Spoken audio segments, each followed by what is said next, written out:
Shiana Beer. Miss Beer, I can call yours real quick while we're trying to get everyone else in.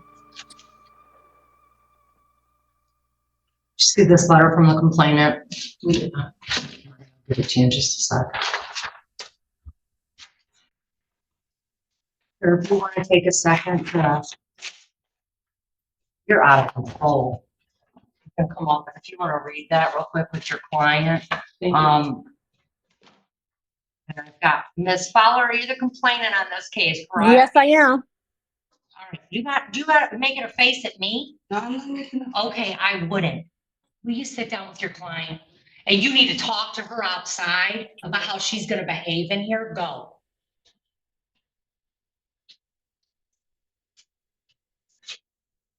All right, this is 242859, the City of Taylor versus Shiana Beer. I have the complaining witness present on Zoom. Counsel, can you approach so I can put that back in the file? Thank you. All right, it's the time and date set for sentencing. Have you had a chance to review the pre-sentence report with your client? I have, Your Honor.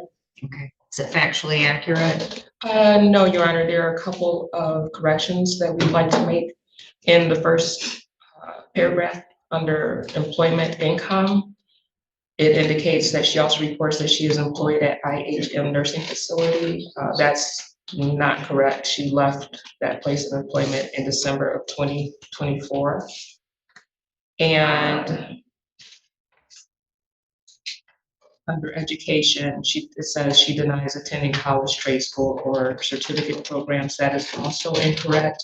My client has an LPN license that she obtained from Dorsey College in August of 2023.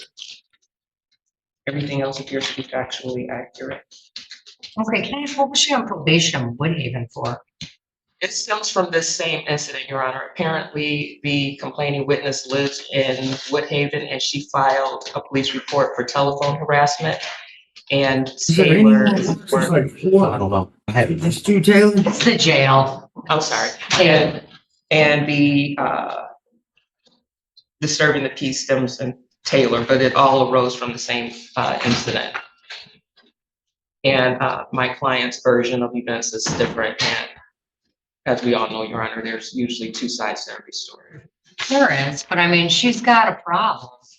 Your Honor, Let me just say, like, it's confusing to me because she seems like she's got her head up, like she went to school, she's got a good job, like, and this is the thing I see every day. Women get involved with these men and then they get themselves in the criminal justice system over relationships, right? I mean, I know you see it every day. Your Honor, I used to be a director of my sister's place, which is a domestic violence shelter, and sometimes women would go back to their abusers. My client is a victim of domestic violence, and rather than have the father of her two children in this court before you, she thought that she was being nice by calling his family to help him. Emotions were high. My client felt threatened, and she thought she needed to defend herself. She understands what she did was wrong. I've talked to her. I told her, you know, you've been as nice as you can be. You know, she isn't a victim of abuse. She has a PPO against him or has had PPOs against him in the past. She does continue. There is a cycle, and I'm sure you're aware of that cycle. I am. And May I speak, Your Honor? You're going to get a chance, Miss Fowler. hopefully this will be Okay. the last Thank you, Your time Honor. have to see her before the court for something like this, Your Honor. I told her, you know, sometimes you just have to do what you have to do and you have to protect yourself and you have to call the police. I understand that she did not want him to go to jail. And that's all this was about. She called his family to come get his belongings so that he wouldn't have to go to jail because she threatened to call the police and he fled the home. And at this point, she needs to do what she needs to do to protect herself and her children and move on with her life so that she does not find herself losing her good job at Chrysler. All right. Miss Fowler, would you like to make a statement to the court? Yes, Your Honor. Your Honor, what the court has not been put on the record is this is the fourth time that Shiana Beard has physically assaulted me. I'm a 52-year-old woman with health issues, and she knew exactly what she was doing when she called me the day of the incident, October the 17th, off of my son's phone to come pick his stuff up. She acted as if she was not going to be at the household when I came to get the stuff. And she also stated after physically assaulting me for over 45 minutes nonstop that she called me over there so she can beat my ass. That was her exact words. And she called me a dummy for even coming over there. And she said, I called you over here, dummy, so I can beat your ass. This was a setup. And I'm highly upset that this hasn't turned into an assault instead of a disorderly conduct. And this is her fourth time assaulting me. I have health issues. I have lupus, Your Honor. And she knows this. I have taken care of Shiana to the best of my ability since she was 16 years old, living with me on and off with her and my son and her children. And I'm highly devastated of how she has been treating me over the years.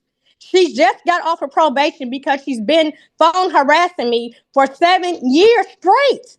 I keep trying to communicate with her to not call me about their incidents and problems. And instead, all the anger that she feels towards my son, she thinks it's okay to lash out on me. And every time she thinks she's not calling you anymore. Are these children in common? Yes. Okay, so they're your son's children too. Yes. Okay. And she has also stopped me, Your Honor, from seeing my grandchildren. I haven't saw them in 4 years due to this incident because she hates me. She despises me. She do not like me. So this incident only happened a year ago. Yeah, she then stopped me from seeing them 3 to 4 years ago. I haven't saw them. All right. Is there a friend of the court order, counsel? No parenting time arrangements or anything like that, but nothing with friend of the court. Okay. No, there should be. Obviously, they aren't able to get along and to co-parent effectively, obviously. Yeah, and that's clear. There's not a friend of the court order. I mean, there's no. Well, that would affect him. It wouldn't affect the grandmother. Well, oh, I know. I mean, I'm aware of that. I was just trying to figure out what was going on with the kids here. She has had CPS called on her 4 to 5 times with my grandchildren as well. My last granddaughter was born with marijuana in her system, and CPS was called to the house because on her pictures, I have the pictures that when she took her baby pictures, she was high off of marijuana. Okay. Just listen. Okay, I got it. Listen, there are two sides of both stories. I've heard them both. Okay. And I'm trying to figure out why does she think it's okay to keep putting her hands on me? It's not okay. Somebody's gonna get hurt. It sounds like there's a pretty lengthy history of her putting her hands on me. I have ignored and haven't thought, but what happens between her and my son, that's between them. But she has definitely crossed the line when she thinks it's okay for her to physically keep assaulting me every time she sees me. Miss Beard, you understand? Miss Beard, you understand you cannot go around this woman again. You understand that? You're right. Take a breath. Take a breath. Take a breath. All right, just take a breath. Okay? Take a breath for a second. All right. What happened? Listen, I read the pre-sentence report, Miss Beard, and I have your account of what happened as well. I mean, this is obviously just a very nasty situation for everyone involved. Okay? It is. Yeah, I don't offer pleas, I accept pleas. I tried to leave. He got me put on my house 2 weeks ago. I don't know where to go with my kids. They're attacking me. Anytime I call the police, it's retaliation. They come to my house. She came outside and watched him fight me and her daughter. They all help. This is the time she's talking about. She's not telling. This is a continuous cycle. I'm in a domestic relationship and she knows and she includes herself. Yes, I know I tried to leave. I got put out. I got evicted. He busted my window in my apartment. Miss Beard. I'm really going to bed. I don't understand. She only took my half of the story. It's okay. It's okay. It's not Let- fair. Your Honor, I'd just Miss like to Beard. point out that she It's not has fair. not You keep made putting your hands on contact. me. Ms. Fowler, stop. You've made your statement. I've heard you. Okay? Yes.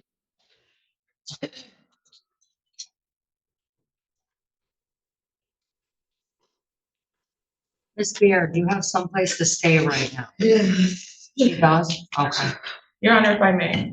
You may. Ms. Beard has already been on probation in Woodhaven for the same incident. Phone That harassment. patient- Miss Fowler, I said your turn's done. I've let you speak. My Okay. court reporter can listen. My Okay. court reporter can only listen. Don't say a word. Listen, everybody. My poor court reporter can only type what one person is saying at a time. So I can't have everyone talking over everyone. I'm giving everyone an opportunity to be heard. But now is counsel's time. Go ahead, counsel. Your Honor, we're asking, because my client has already been on probation, she has also attended anger management through Woodhaven. She's also done community service. We're asking that her probation with this court be non-reporting. And she does have anxiety, and she does use recreationally alcohol and marijuana to help deal with her anxiety. And I think, you can understand why she is anxious. It may not be the best way to handle one's problems, but these incidents did not stem from her alcohol or drug use, Your Honor. So we're asking that it be non-reporting, and or in the alternative, if she can pay the $725 today and not have probation at all. She has not had any contact with Ms. Fowler. She understands that she can't have any contact with Ms. Fowler. It seems the only reason they would have to be in contact is the children. And as you indicated, there is no friend of the court order. So right now, there's not even any reason why there would be an exchange or have to be an exchange of the children. If he wants to see his children, he should go to friend of the court and do so. My client is trying to move on with her life. This is disruptive. Times are hard economically. She's a single mother. She does have a job. Having to take off from that job would provide less income for her family. Your Honor. So we're asking the court for leniency in this situation. All right, this is what I'm going to do. I mean, under the law, she's eligible for early termination at the halfway point, Okay. right? I mean, And that's what's happening in Woodhaven. I believe it would have ended in May, but she's going to court this month. The probation officer out there is recommending that it terminate early.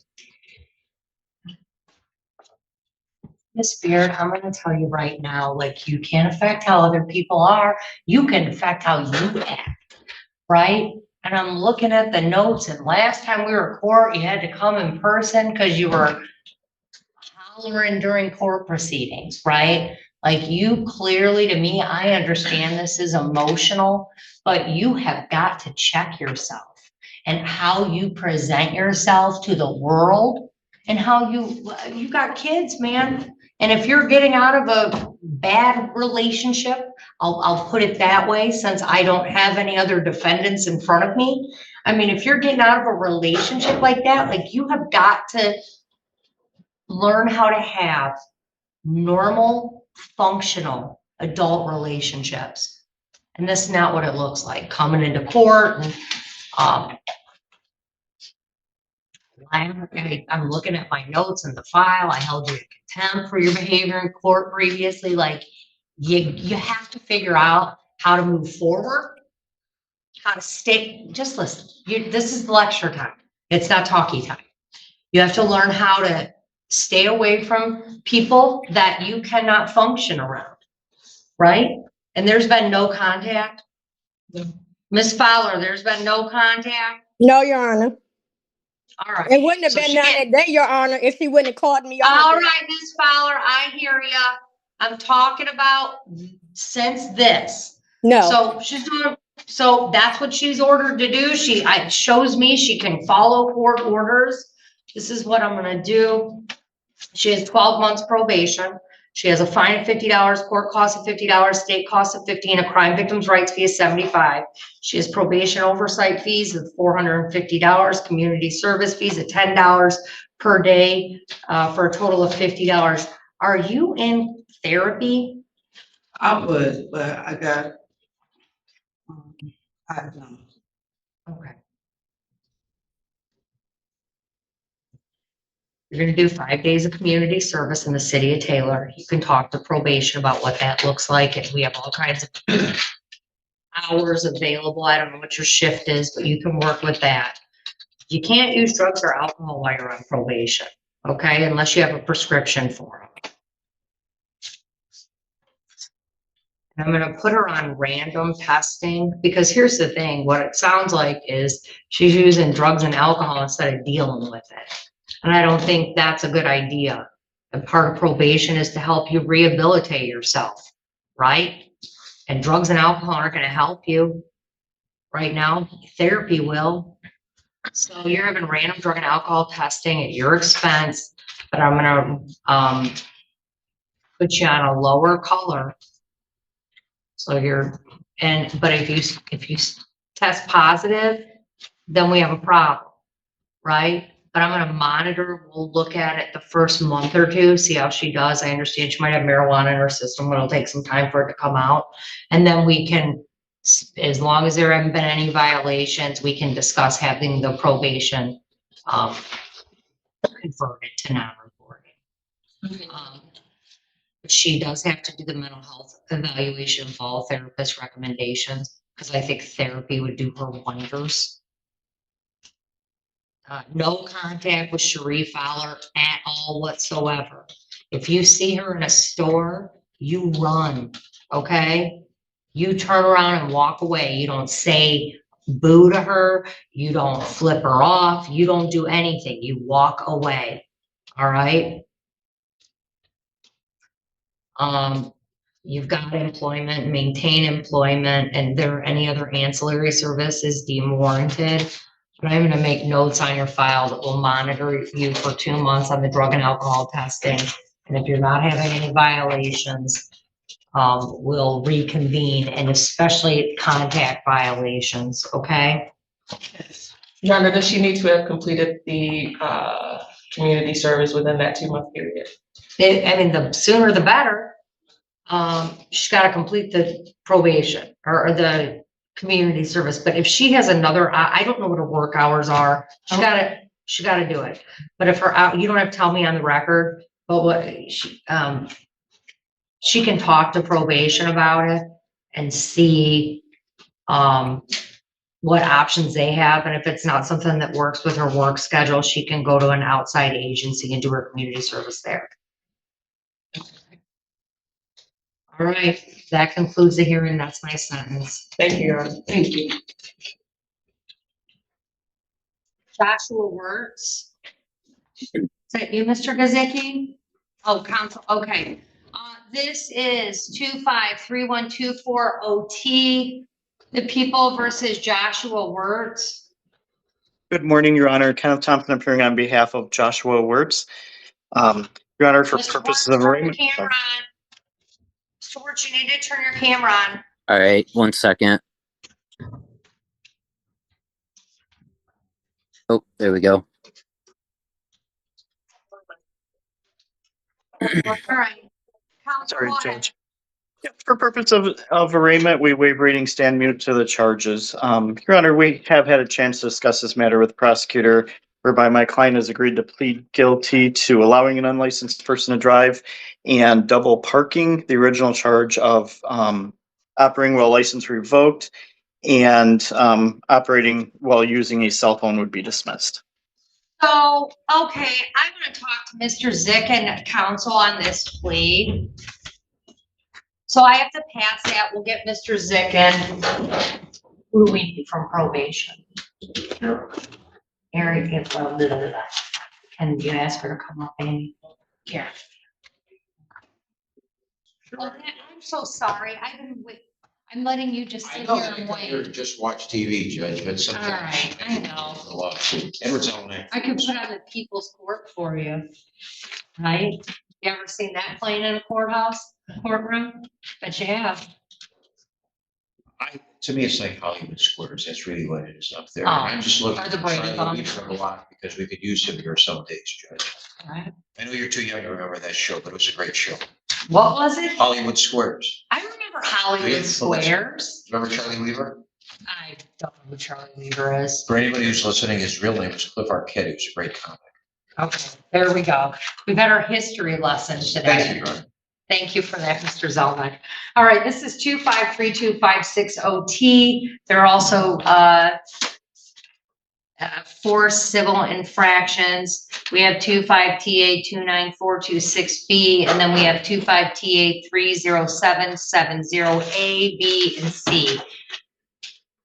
Can I get your appearance? Edward now? Zelenak for the respondent, defendant, whatever they are, Judge. Okay, all right, so I have a plea form here from Mr. Zick that if they pled responsible on the A file, which is the overweight file with a stipulated fine of $2,000 and 3 days. 3 days to pay. 30 days to pay, that the misdemeanor file and the other 2, the 3 other civil infractions would be dismissed. Is that accurate? Yes, Your Honor, I have the authority of my client to enter into that plea, and if they wouldn't take it, they'd be the dumbest people on earth, other than what I've seen this morning already. Right, So well. we'll plead responsible. Smart thing. Okay, all right, and that's alleged to have occurred on 10/23/25, so it's $2,000. Your client has 30 days to pay. Thank you, Judge. The 3 other civil infractions and the misdemeanor file are all dismissed pursuant to the agreement. I have another one. They form these other shell corporations, so I've got. Do you have the, It's JNG. all right, hold on one second. I give them credit. They're smarter than I am. Yeah, I don't have SC Environmental in here yet, Mr. Szymanski, so I'm just waiting for the file to come in and I'll call you. All right. This one is 2533050T and 25TA30408B, the City of Taylor versus JNG Solutions Incorporated. Edward Zelenak on behalf of the defendant and the respondent, and I have authority to enter into the generous plea offered by the city attorney, Your Honor. All right, so I see that you'd enter a plea on an unsecured load with authority. Yes, Your Honor. That's alleged to have occurred on 10/21/25 for an unsecured load with a fine of $260 and 30 days to pay. Thank you, Your Honor. And as part of the plea, the misdemeanor file will be dismissed. Judge, it's nice seeing you. Thank you very much. I just saw the name Szymanski. I wonder if he's related to the former probate court judge Szymanski, Your Honor. It's a very common name of judges in Wayne County. Yes, that's I've got the benefit of that's my dad. Oh, very nice. Please tell your father, do you mind if I just interject? Tell him that Ed Zelenak said hello. And he was often confused with my brother Pat, who worked for the county when he was the probate judge. And they looked alike. And one time, your brother carried in the drum set for my band to my brother Pat, and they thought it was my brother Pat coming to play drums. So your dad and I go back decades and decades. Please tell him hello. Absolutely. Judge, thank you. Thanks for allowing me to interject a little bit more history. In addition to Charlie Weaver and Cliff Arquette and Corporal Kemp and whatever. Thank you, Judge. All right, thank you, Mr. Zelnick. All right, on Mr. Wertz, Yes, I've got Mr. Zick in the courtroom. So I understand, Mr. Zick, that you have authority to give pleas that you feel are appropriate, and I try very hard to not step on your toes. Absolutely, Your Honor. And I don't enjoy doing it, but I'm looking at someone in front of me who has multiple substance use convictions, an one OWI, 2 OWIs, 3 a felony OWI. And since those has had 1, 2, 3 driving on suspendeds, and it may or may not currently be on felony probation for another drug case.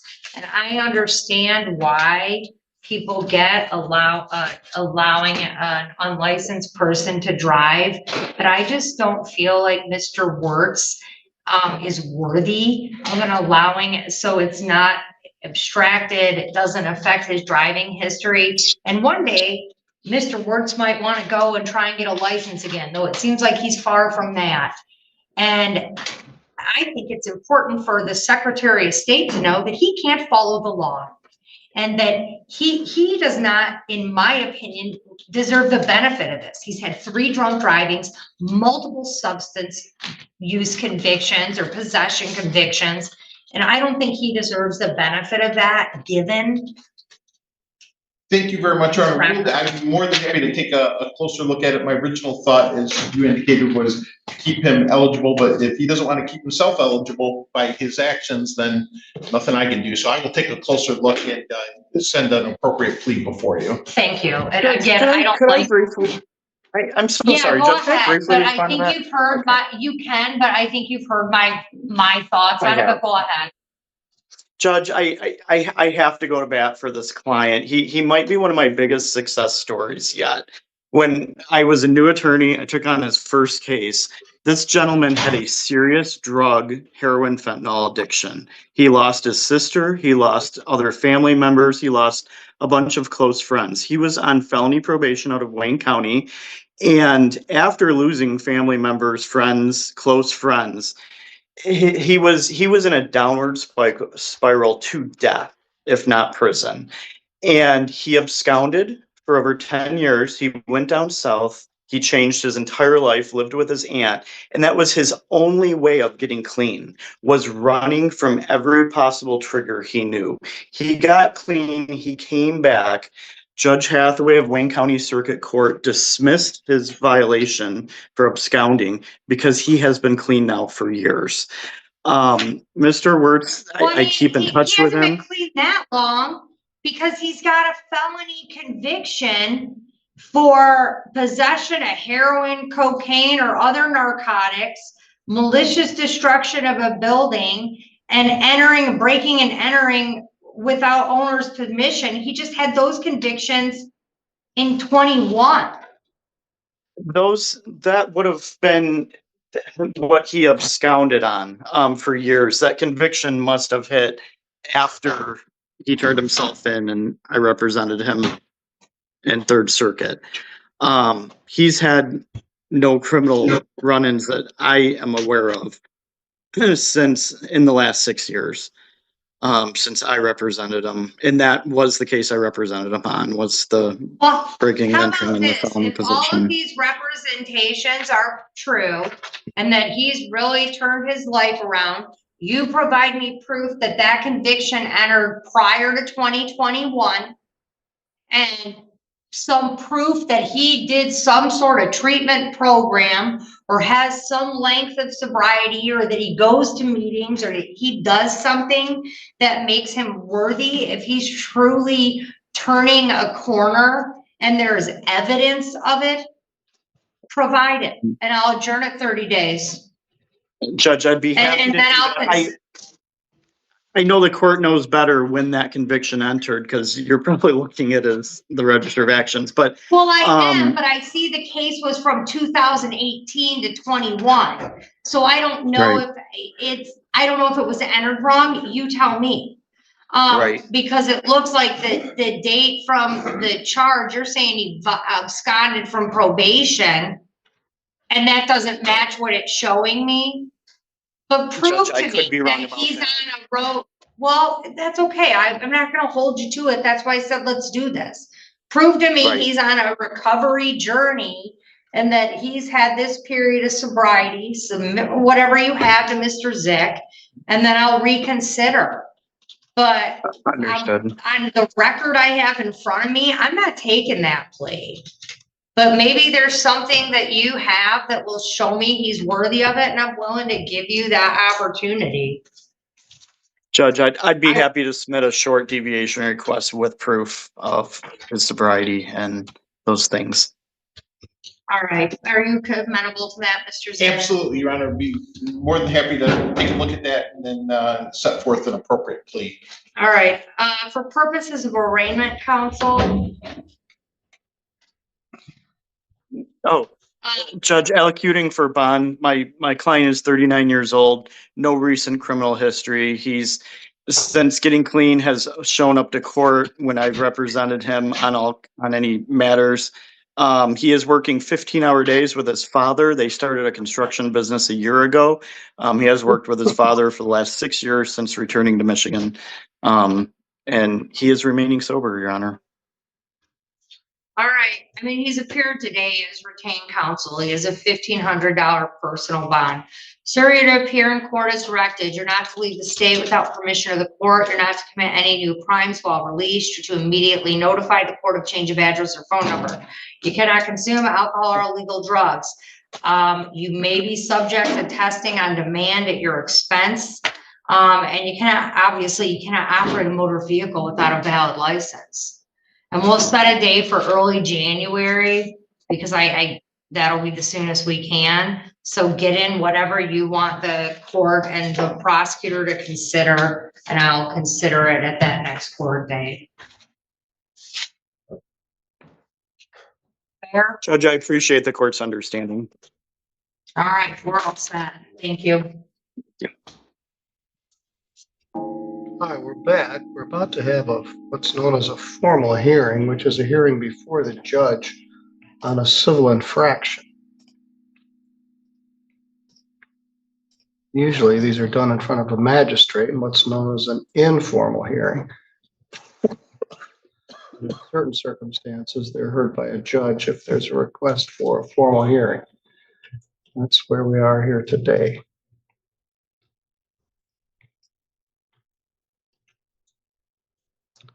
Title of the case, People versus Jasmine Adair.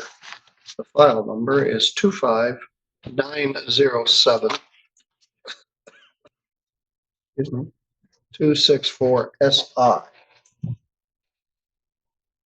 Following too closely is a civil infraction. I believe the fine is $120. The defendant is here with her attorney, Paul Spagnolio from Royal Oak. Good morning, sir. We've talked on the phone or email or even Zoom, but nobody ever actually met.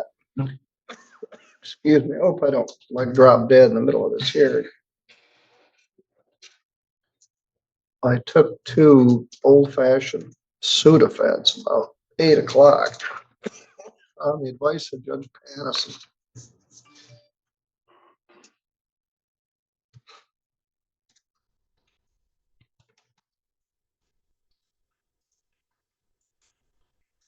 Well, the first problem, Madam Prosecutor, is we don't have a signed civil complaint in the file.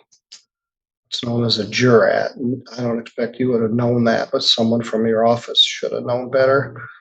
So, officer, I'm going to send you down to the court to first sign the jurat. I don't think we've got one in here.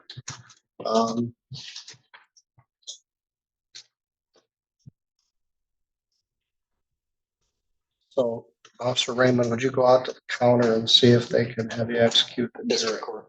District court. Let me look at it. Abigail, you have to sign it too. So let's make sure we've got a signed charging document in here before we even begin. So you're going to need to go out also. Like I said, you probably would have known this, but somebody should have known it.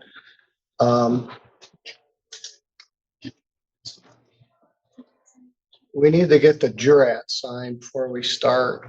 Okay. So we'll have her authorize it and the author authorize it.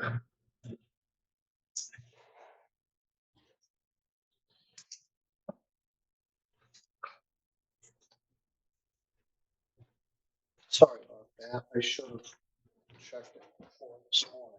No problem. Thank you. Not a problem. Thank you, Judge. The jurat is a form that is the prosecutor authorization and the officer swearing to a civil infraction complaint. It was created by Judge McManus, the gentleman on the right, And I think they use it in other jurisdictions, but it's been used here for over 50 years. 2576. I already learned something new, Judge. That's what usually I rely on the ticket, but so. But you said they use it in other jurisdictions too? Laura, would you go print one, print two? Yes, please. We good? All good. Did they do it? Okay, good. I'll give you one.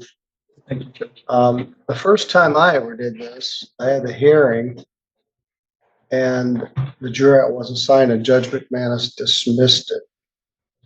And I always felt that was unfair, so I don't want to visit that on you, but you'll now know you need to make sure you got a signed jurat file before we proceed with a civil infraction. So here it May I is. approach? Yes. And again, I apologize. People want to watch me do videos all day, but eventually I should live through this. All right, this is a formal hearing in the matter of Jasmine Ray Adair. The charge alleges a violation of MCL 257643 under the Motor Vehicle Code for following too closely. As I indicated, this is a civil infraction. I believe it carries 2 points, and it does carry, I believe, $120 fine. Assistant Prosecuting Attorney Abigail Stoll is here with her Officer Jesse Raymond. The jurat is signed. We're ready to proceed. Madam Prosecutor? I'll waive opening argument. Okay, certainly. We don't need any. Are you ready to proceed? Yes, Your Honor. Okay, you may call your witness. I'll call Deputy Raymond to the stand. Good morning, sir. Do you swear or affirm any testimony you're about to give in this matter will be true to the best of your knowledge and belief? I do. Thank you. Have a seat. Would you state your name for the record, please? Deputy Jesse Raymond. And spell your first and last name. JESSERAYMOND.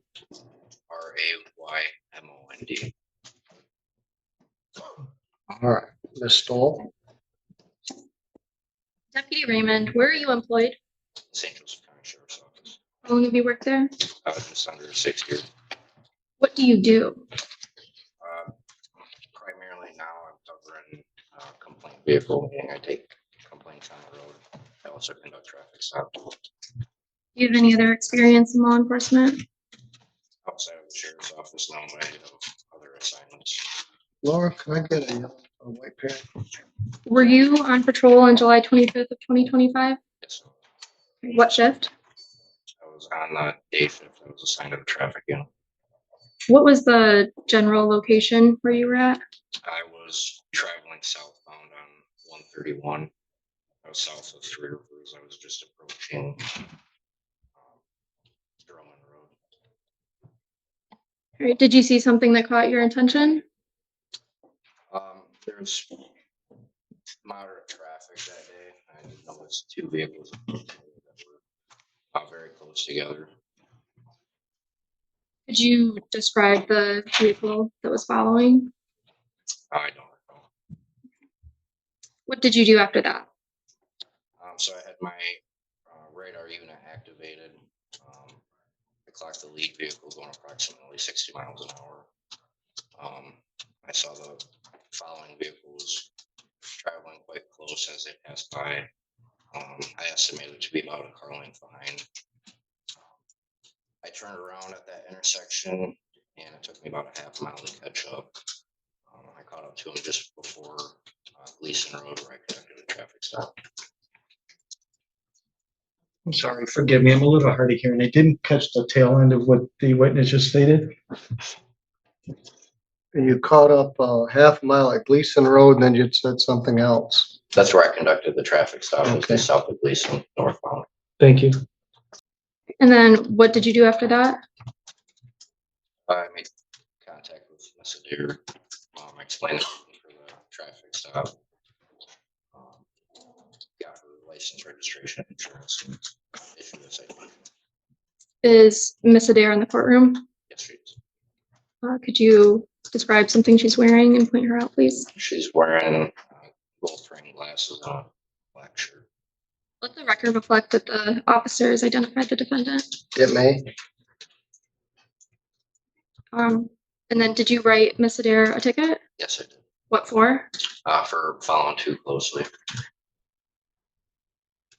In your experience, was that a reasonable length to keep? No. I have considerable experience, particularly with traffic crashes where there's rear end collisions. Almost all of those cases, it's a matter of either following too closely or they're unable to stop in a short period of distance. Objection. I don't think there's a foundation laid for his expertise as being an expert with traffic crashes. Well, all right. We can establish that. He indicated he'd been an officer 6 years and then traffic enforcement. Madam Prosecutor, would you inquire further about his qualifications in this area? Deputy Raymond, do you have any sort of special training or experience in traffic accidents? Just academy training and then just routine experience with traffic crashes. I respond to and investigate crashes as a traffic unit, also as a complaint deputy. How often do you respond to these accidents and complaints? I would say on a weekly basis over the last 5.5 years. How many citations do you think you've actually written? I couldn't give you a number. Over hundreds. This is a civil infraction, and he's given his opinion regarding this circumstance. I think he's qualified in the context of a traffic enforcement officer, certainly not an accident reconstructionist or anything, but I'll allow the testimony regarding his opinion about why he wrote this citation. Thank you, Judge. You said that you were traveling on US 31 southbound. Objection, yes, and answered. We're just getting back into it. Yeah, it's 131. Go ahead. Where were you located when you stopped the defendant? We were on US 131 traveling northbound just south of Leeson Road. In what township? That's Fabius Township. In St. Joseph County, Michigan. Thank you. Nothing further. Morning, Deputy. I'm going to ask you some questions. If anytime during me asking the questions, if you don't understand or it's not clear, feel free to ask me to clarify.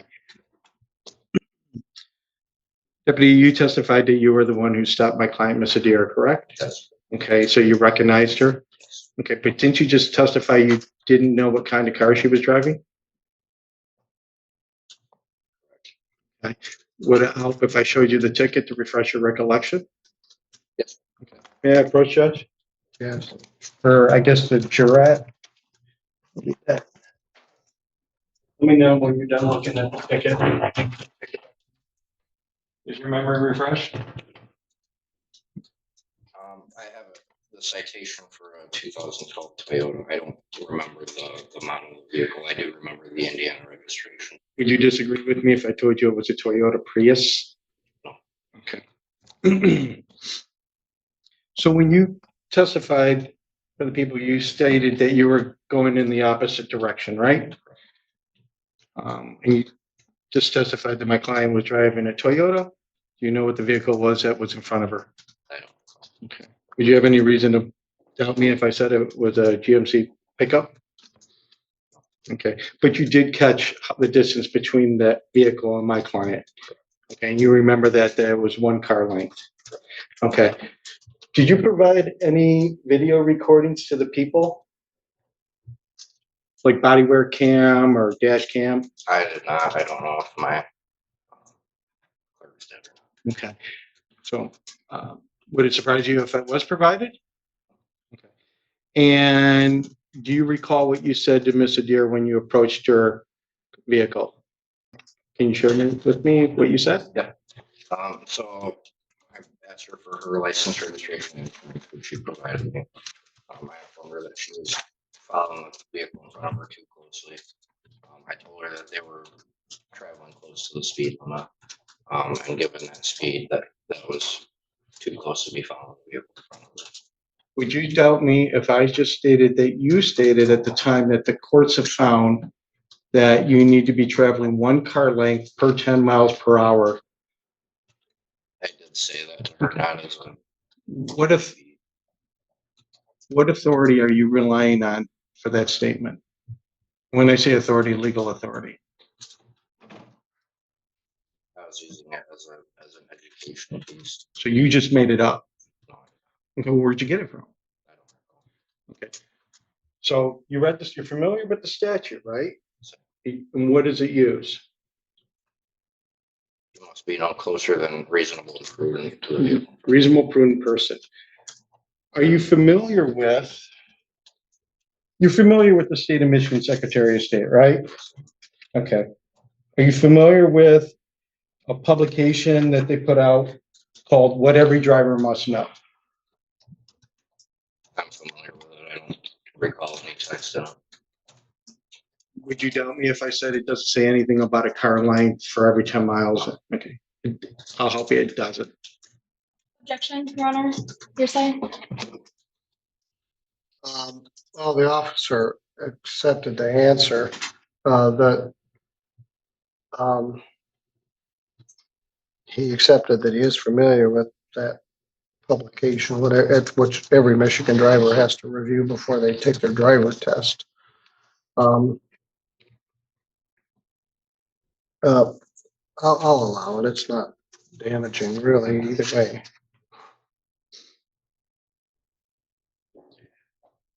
As a matter of fact, well, let me back up. Would you doubt me if that publication takes into account what is considered the reasonable distance between 2 traveling vehicles? Okay, would you doubt me if it says that you need to take into account the vehicles, the drivers, condition of the road, weather conditions? Okay. You interestingly didn't testify to, you talked about moderate traffic, but do you remember the weather conditions that day? Yep. What were they? It was a clear day, dry roadway. There was no rain, was there? Mhm. Okay, and do you know that you recall on the side that my client was driving on, how many vehicles were traveling? About the time that you witnessed these 2 vehicles going down that road. I'm sorry. Specific number, I don't reckon. If I played the video, would you doubt me that it was just that vehicle and her vehicle? Okay. As a matter of fact, on your side where you were traveling, where you said you witnessed the cars traveling too close to each other, there was a lot more traffic, or as you said, moderate traffic. Would you doubt me? Okay. Did you notice that, or do you strike that?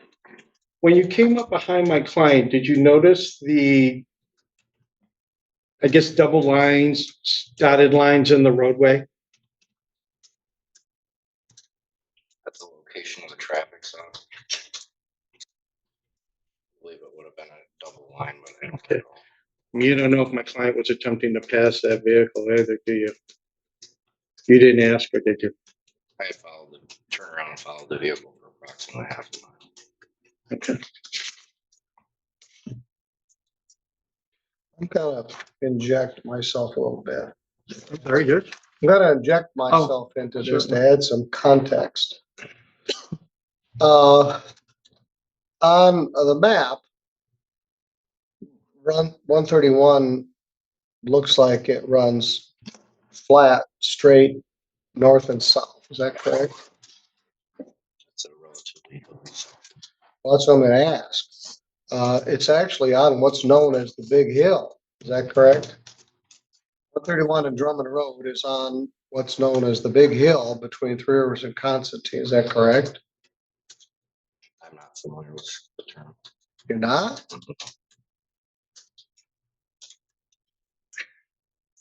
Okay. Anyway, it's a big hill and it's common, well, maybe I'm too old, but there've been many, many accidents there. One time we had 2 drunk drivers hit each other on the big hill and they were both killed. Anyway, was this on the hill? A portion of the observation period was his. Okay, so this is a big hill. And so they're both going up the hill at that point, is that correct? They had gone up the hill and I had stopped them after descending down. Okay. All right, thanks.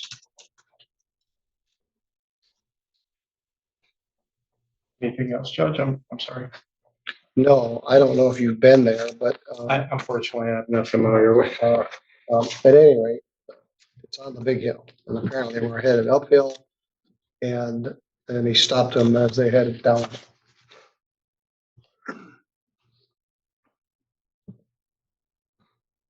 If I played the video of you turning around, well, is your video activated? It's not running all the time, right, Deputy? It's running, but it only pre-records a certain time frame before it's activated. Okay, because I was shared, it was shared with me the video, but it wasn't shared of, I guess, where you felt that the car lengths were too close. But I got a video that shows you stopping the vehicle. I don't know if it would help the court making a decision if the people don't object. I mean, I'll play the video. I was hopeful they would play it. I'm kind of a little surprised, but they can present their case any way they want. Yes. Yeah, you can present the video to the officer. We have a way to do it. I'm not technical. I mean, I could sit this up there and you can look at it. Well, we have a way to play it on the big screen, although I'm not sure any of us are technically at depth enough to plug it in. It should plug in. I'll give it a shot. Okay. Well, let's undo the cord. See, it's Velcroed there to the wall. All right, you should be able to do it from your laptop at your, Ms. Davis can do it. I don't know. Josh, have you done it from this? I think I have a port for this, Judge. I think you might be, forgive me for what you're about to witness on my desktop. It looks like madness, but there's a method to it. So, and just so I'm making a record here, Your Honor, the video that I have that was shared with me just reflects the stop. I don't think it actually reflects what the deputy testified to what he witnessed when he was coming the other way. So I don't want you to go through all this laborious effort. All right, so it doesn't show the actual. It shows him doing a U-turn and coming up behind the two vehicles, my client being the closer one to him. It doesn't show what what Deputy Raymond, James testified to what he witnessed when he was coming the other way. That's why I asked him about if his camera was activated at that time. If there is footage of that, it wasn't shared with me. Rather than get lost in the weeds here, we Okay. didn't prepare for this. I'm sorry. But just go ahead and show it, the video from your laptop. From the laptop. Okay. It's not ideal, but it's no jury. It's a formal hearing. Can you see it? Maybe you can stand behind it. Let me make sure the volume's on.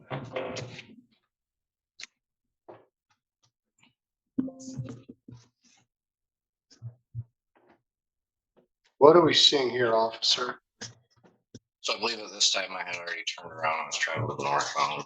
Okay. Like he said, you can't see in the video the time that they initially passed me due to the latency and activation of my recording. So you go down the hill at this point. Is it alleged that she's followed too closely at this point? Yes. Yes.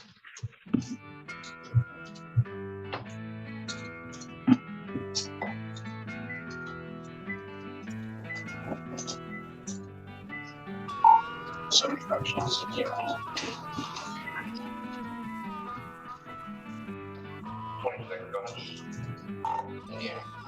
going to that's right. 233 ATX 233.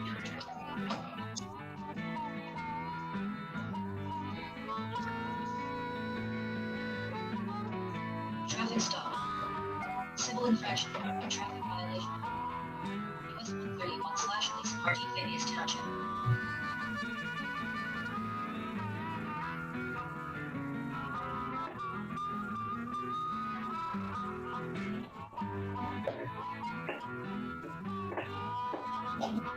So this, you can't, I don't believe you can hear anything. The body work camera, this is just a stop, Judge and Madam Prosecutor. If you want to hear the body wear camera, the car length thing. So this is the stop. This is the video of the body camera.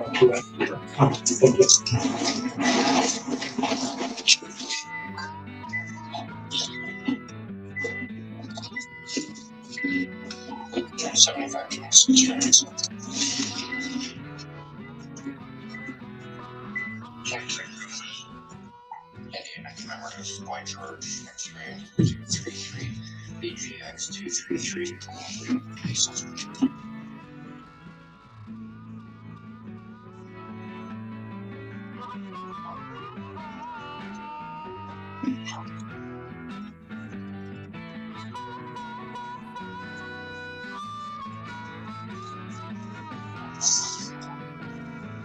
Hello, how we doing?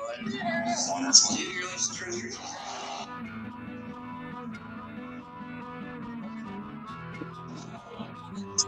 Pardon the traffic. The reason I stopped you in the vehicle in front of you guys were both going about the speed limit. You were right on the scene, so you gotta have a little bit of space off the road. Rule of thumb, there's not really any number on it specifically. The courts have found that about 1 car length for every 10 miles an hour. So you really shouldn't have 5 or 6 car lengths back behind us, I believe. So, okay. You got insurance on vehicle? Okay.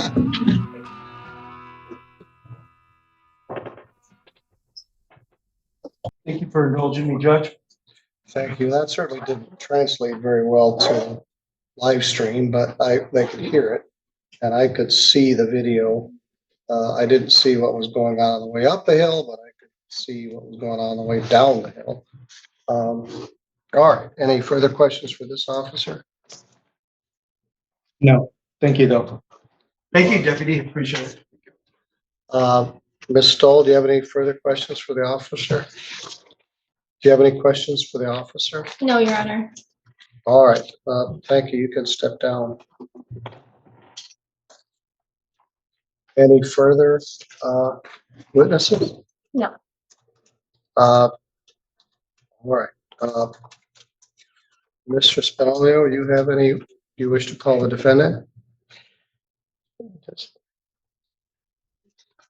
Judge, if you're prepared to make a decision, and being mindful of the court's docket, if you're prepared, I'll waive presenting my client.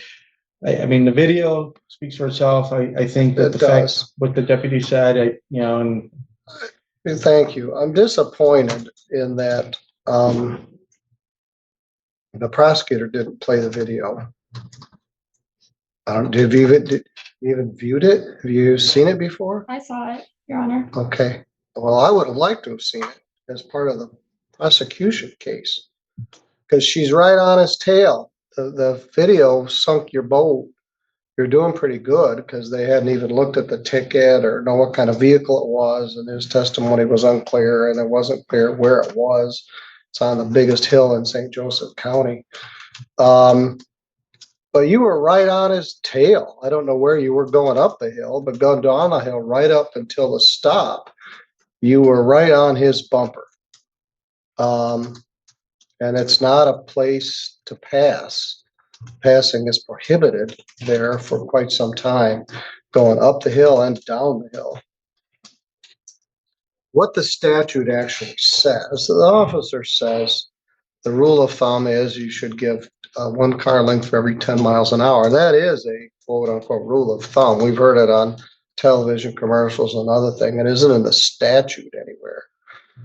But what the statute says, the officer quoted it pretty well. The driver of a vehicle shall not follow another vehicle more closely than is reasonable and prudent, having due regard for the speed of the vehicles and the traffic upon and the condition of the highway. So this is a 2-lane highway. It's a state highway with a center line on a large hill, and passing is prohibited going up the hill and down the hill. The speed limit there is 55. He testified that he thought the first car, which he couldn't remember what it was, if he looked at the video, maybe he could have discerned it, was going 60. The ticket says she was following lead vehicle, 1 car length, going 57 miles per hour. This is a civil infraction. You can't go to jail for a civil infraction.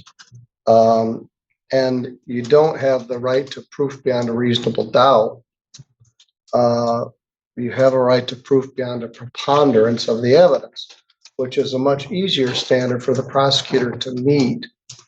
It means just barely more than the other side. So I was trying to figure this out, but as soon as I saw the video, in my impression, you were too close behind that truck. So I find that you're responsible for following too closely. And I'm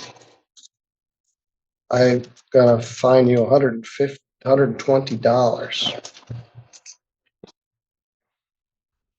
You can pay that today, or I'll give you 30 days to pay it if you need it.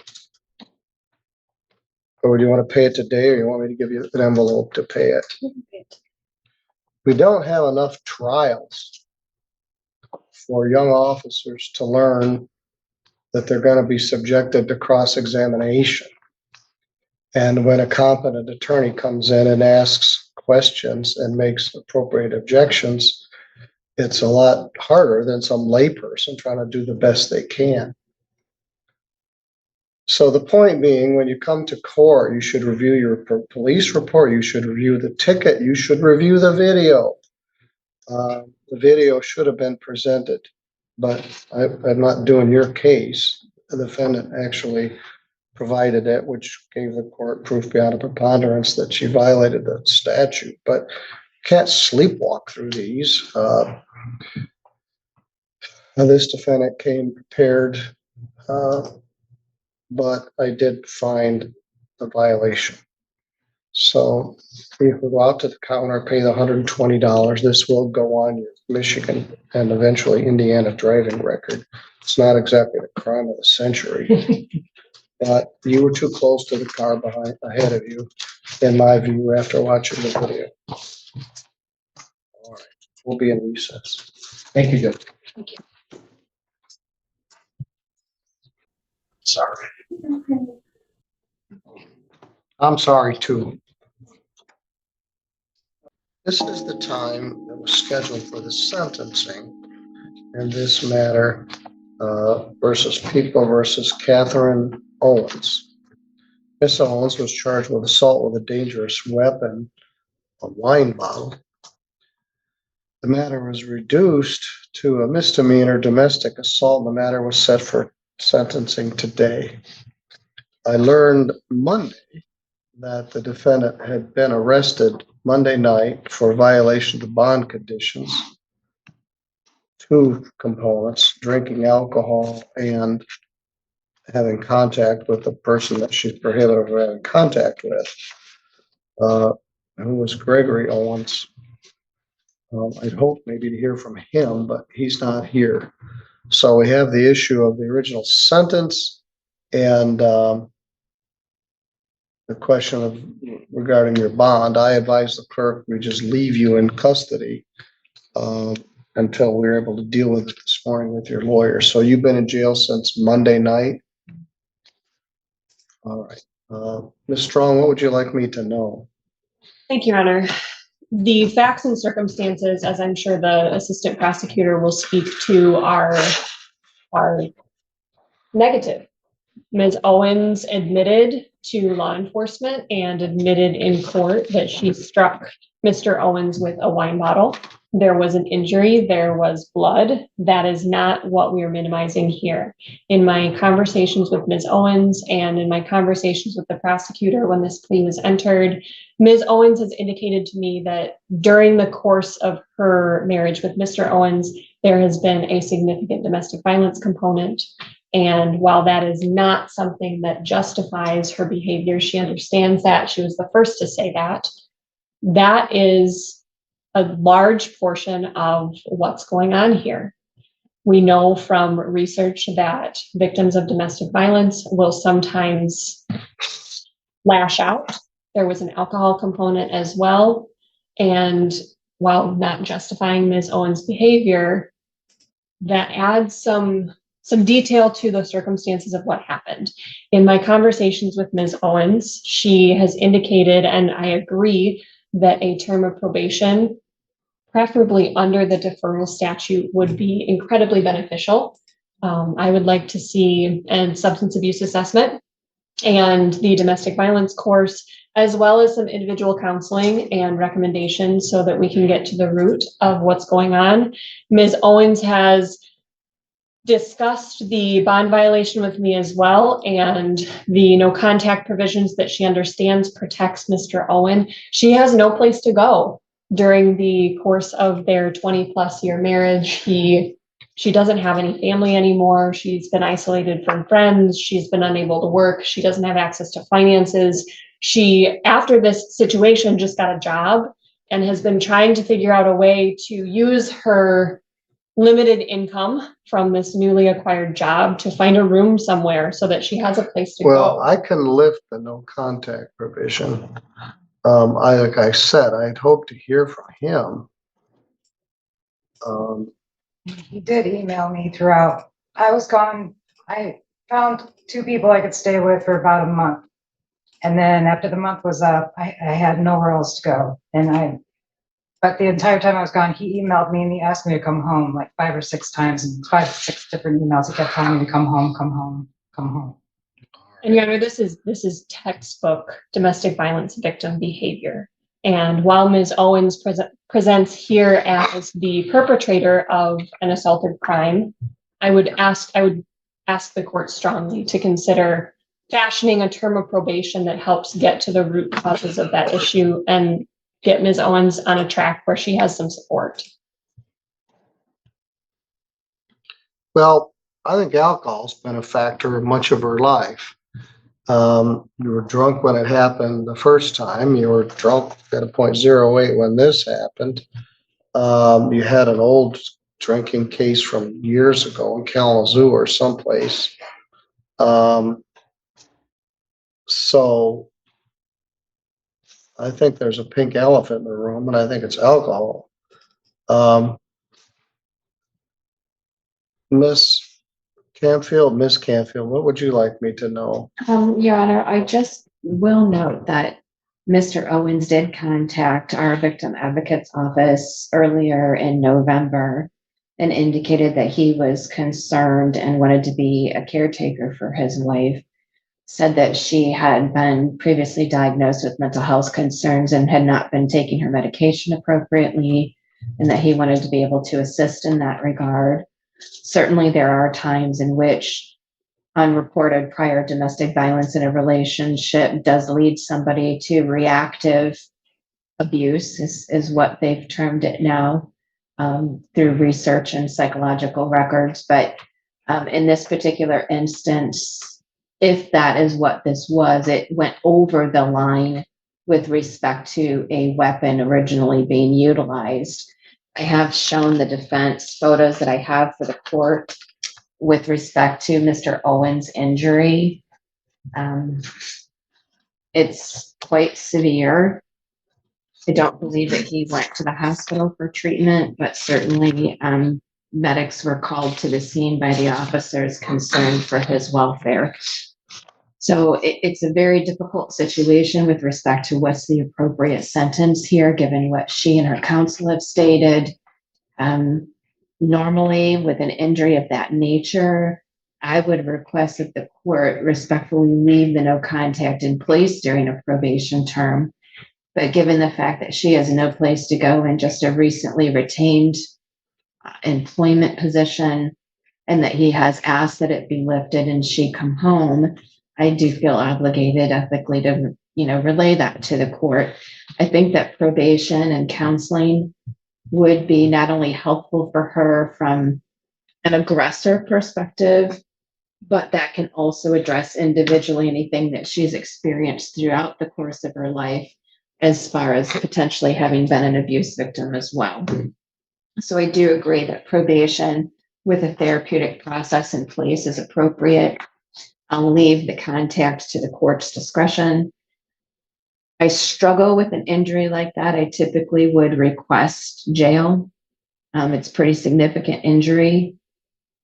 I don't know if he still is suffering any further mental or physical concerns regarding that strike to the head, such as headaches or anything of that nature, because he just hasn't relayed that to us.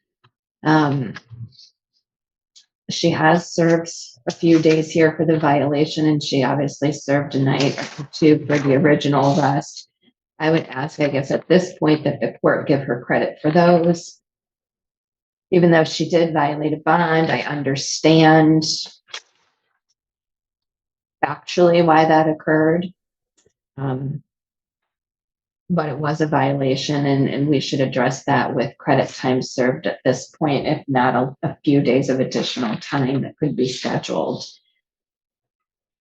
I don't want her to lose the employment that she's just retained. So perhaps in the alternative, we could request some community service work be completed as well in lieu of jail. What's your new job? Training to be a manager at Little Caesars. At where? Little Caesars, Rivers. But right now, you're just a line worker at Little Caesars? I'm training. Well, I like Little Caesars. And I'm glad there's somebody there when I want to go get a pizza. But you are minimizing your alcohol. Who is Brady owns? Brody owns Brody my owns. son. You and Gregory's son? No, well, he's my son. For all intents and purposes, he is his father. He's been there since he's about 5 years old. All right, and do you all live in the same house? Yes. My son's 25. His Yes. girlfriend is also 25. And maybe He's the 5 one that years called the ago. police. I know. Um, I'm almost 100% convinced that my husband has my son groomed to, like, just with the domestic violence stuff. My son has witnessed him beating on me before, and my son says nothing. He's seen how bad it's been, and everybody just blames me for everything. So my husband is extremely manipulative type of person, and he will. That's what he did to my family. So I got to isolate it by everybody. He gets in everybody's ears. He takes little nuggets of truth and then he embellishes it to make it so it's believable, but then he makes it so much bigger than what it actually was. So they'll believe it. And then he gets everybody on his side. Nobody believes me. And he's done the same thing to my son. well, sometimes that's called gaslighting. It is. He gaslights me all the time. All right, and you're doing it. All right, first of all, do you acknowledge that you violated the terms of your bond by drinking alcohol and going back there when you weren't supposed to be there? Yes. We could have a hearing on that. I didn't have a lot of options with going back there, but I had misunderstood. I thought that once I went on probation, I wasn't supposed to be drinking or having anything to do with like THC or anything. I thought that happened when probation started. And everything was just kind of heavy on me, and I realized that I got a can of beer after. All right, there's where you're gaslighting me. One natty daddy didn't give you a blood alcohol of 0.81. I drank it within 20 minutes. That don't do it. You It's drank. a 0.80 beer. So what? Okay. You had more than one natty daddy to get to a 0.08. You told the officers, I didn't know I couldn't be here, and I couldn't drink alcohol. Alcohol is a big, huge factor here. I mentioned this at the time of your plea. hitting somebody in the head with a bottle is very dangerous. I've had a couple of fatalities in my career where somebody hit somebody with a bottle. I mentioned this one before. They hit him with a green old-fashioned 7-Up bottle. His wife in the temple, and she died. They don't break away like they do in the movies, and there's blood all over the place. Where did you stay? This happened in October. Where did you stay from October till you went back to your house? With this pair of twins I met over the summer, and I was out walking one day. I met the ladies, and they're like in their 70s, and she was really nice to me, and she introduced me to her twin that she lives with and takes care of because he's got an amputated leg. And they were really nice to me. They were into Jesus and God and everything. I thought that was. Don't tell me the names, but where's the house? It's off East Michigan Street. It's like about a 7-minute walk from my house. All right. So at some point you wore out your welcome there and you went back to your husband's house? I asked them if I could, but I kind of pushed myself upon them, and you don't want to, I didn't feel comfortable. And I could tell, like, I've been there enough, Well, a no contact provision is onerous. It makes people maintain 2 households. It keeps people away from each other. So how long had you been back there? Friday, Saturday, Sunday, and then Monday. I was there at their house for about a month. So last Friday. So your son came over to visit and learned that you've been drinking, then he called the cops? No, he was at the house, and what happened is that my husband was upset with me and yelling at me because I had gotten off work, and I came in with my 1 can of beer, and he got my son involved in it. He's just like, "Oh, she's drinking," and I hadn't even drank yet. And then, so I went upstairs. All I did when I did come back to the house was, all I would do was go upstairs in the bedroom. Like after he got home from work, I'd always just go upstairs. That's what I did that night too. And then after about 20 minutes, I heard my husband tell me that, "Oh, he's calling the cops on you. He's calling the cops on you." As he told him to. What a terrible living situation. But that's all I've got. And he doesn't apparently feel strongly enough about it to give any input or show up for the sentencing. He did indicate to our office, Your Honor, that he felt any time in custody for her would be detrimental to her mental health. So everything becomes convoluted. Mental health fades into mental health issues, alcohol issues, relationship issues. It's not always black and white. It's hard with living with someone with an alcohol addiction.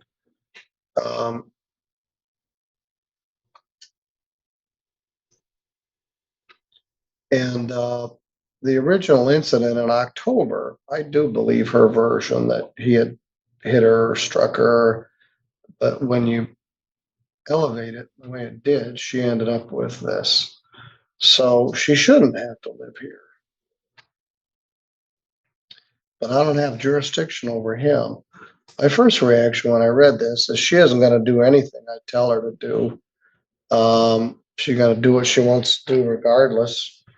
And might as well just give her some jail and get it over with. But I'll give it a try.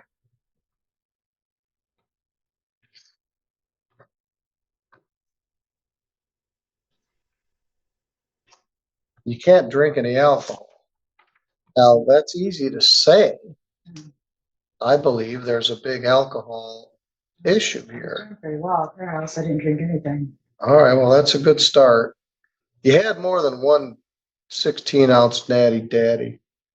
It was actually a 25-ounce can. All right. It wasn't just 1 bottle of beer. It was a 25-ounce can, so it equals out to 2 beers. All right, well, perhaps. If it's 8.2% and it's 25 ounces, that's equivalent of drinking like 4 Bud Lights. But I don't think that'll even get you to 0.81. But has to do with the amount of alcohol, what you drank, your body weight, the amount of time over which it was consumed, the amount of time passed since when you drank it to when you took the test. But it's legally drunk to drive. There's no crime against getting a good buzz on in your own house. You can get to a .81 at your house if you want, but you weren't driving. But it leads to getting hit in the head with a bottle and blood all over the place. So he doesn't need you to come back so he can micromanage your life because I got you on probation. You're drinking alcohol. He's going to lord this over you, I suspect. But I can't tell you what to do with your life. I don't have jurisdiction over him. But you're going to be in a very difficult situation. And I don't know whether Little Caesars has held this job for you. I've only used 1 day so far, so hopefully. I have a fairly spotty work history, so it's hard for me to find employment sometimes, so. I'm trying to hang out with this record. I asked you this before. You're from Cass County. How long have you been in St. Joe County? We actually moved over here from Middlebury, Indiana, All right. When? and August or July of 2019. Oh, so you've been here 6 years. Well, you've been under my radar during that time. I'd like you to get back under it. I'm over 14 days in jail, credit 4 days. Of the 14 days, 10 are deferred. There's a 0 fine. There's a $75 crime victims' rights fee, a $50 state minimum fee, $150 attorney fee, and you're to pay for the class.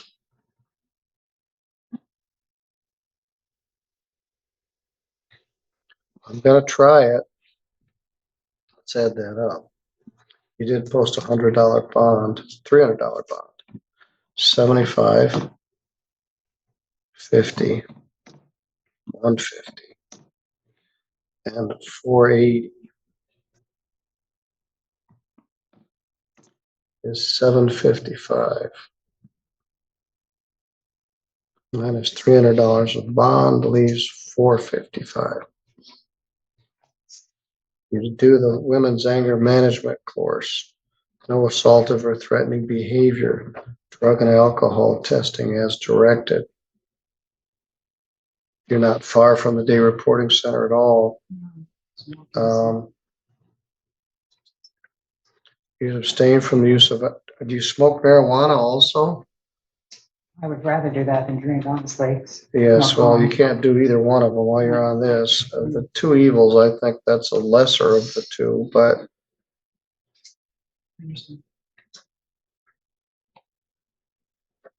I'm not gonna put a no contact provision in here, but I foresee problems. All right, you're gonna have to go back out to the jail, I think, to get booked out. You can't book her out from here, is that correct? No. When you get out of jail, I want you to come back up here is somebody gonna come pick you up? Or are you gonna be left standing on the steps of the jailhouse? Is the no contact order lifted? The no contact order is lifted. No, they'll come pick me up. All right, when you get out of jail, have lunch, come back over here after lunch, and we'll start the intake for your probation. No drugs, no alcohol. You're gonna do the women's anger management course, which is very good.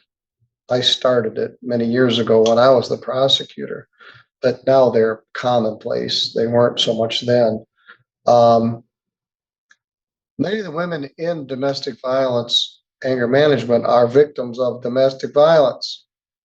So they're clued into that whole phenomenon that you're describing. And so many times I've had the ladies tell me, I was sorry when the class was over.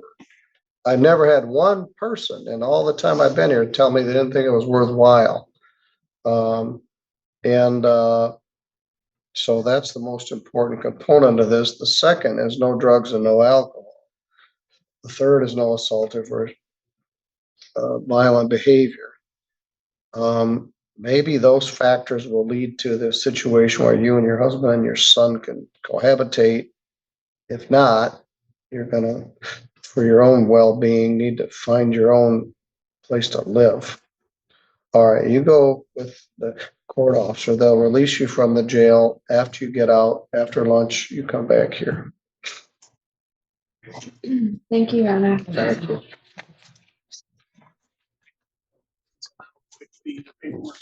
Yeah, we'll get it there. It'll certainly be after lunch. Now, we missed lunch. What? I told you we'd get out before lunch. We didn't. I thought we'd get out at 12:30, but if the judge hadn't talked so much, maybe we would have gone faster. I thought this was gonna be Casey Strong Day with no lunch. They had prime rib and lobster at the jail today, but it's probably is I might have to gone. make a stop. I don't know, the garlic bread always smells good. Thank you. Oh, thank you. I've said this, we used to eat at the jail quite often. It's not allowed anymore, but many years ago, you could get lunch for $1. You'd eat the same thing that inmates ate. All right. Well, we had an interesting morning. Thank you for your help. We'll be in recess. I have 2 very unpleasant tasks this afternoon. And we'll hope to get through the rest of the day. Good morning, Ms. Foley Carter. I think the ordinance enforcement officer here for the Jackson Farrell, please. You have a correctional opinion. Here, so I was just wondering if I should let him go. Mr. Farrell didn't show up? Nice. Mr. Haynes is here for him also on Zoom. For Mr. Farrell? Yeah, What time was that scheduled? 8:30, wasn't it? yes. Yeah, can you ask Mr. Haynes to come in? We have the file. I'll put it on record and I'll issue a warrant. I'm shocked. Lisa is, oh, yeah. He's on Zoom. Okay, so the Jackson Farrell case, when you get a chance.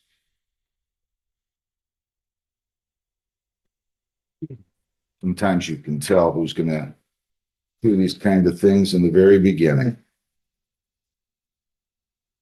How you doing, Mr. Haynes? I'm well, Judge. How are you? Good, thanks. This one's shocking. Well, yeah. Just ask him to come in a couple minutes. I'm going to call this other one. They're getting Farrell together.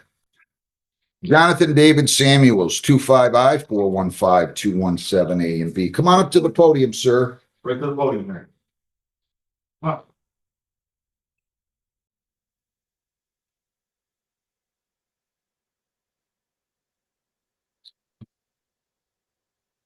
Is Groseal Township here today? They are. Can you call in the township attorney real quick, please? Good morning. Tell me your name, please. Okay, so you're charged with no insurance, which they charged as a misdemeanor, which they can't. And driving an unregistered vehicle. They charged it as a 1-year misdemeanor. They either have to go under state law. Listen. They either have to go under state law to charge a 1-year misdemeanor. So I'm going to point that out to the prosecutor when the prosecutor comes in. You have the right to a lawyer.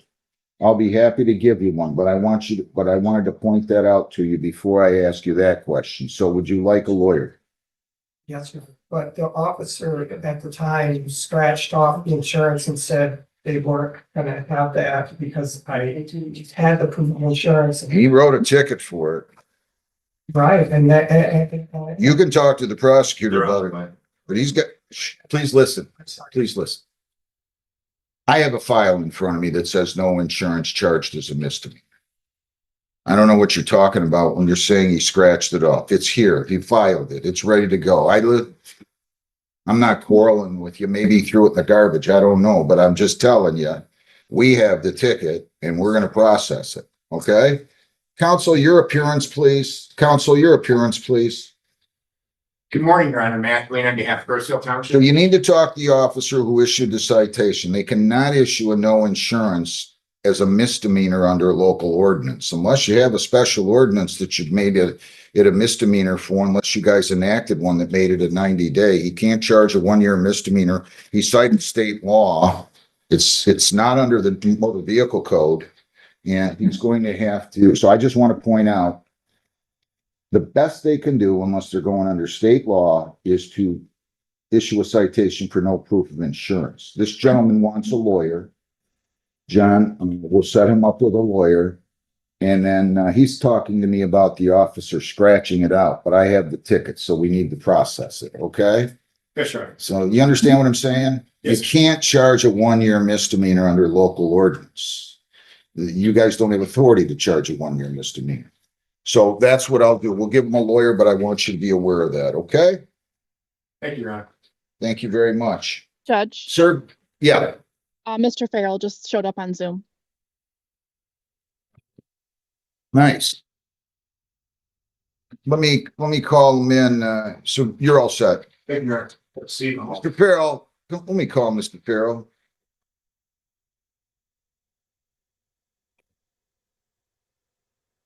Jackson Farrell, 24B82280.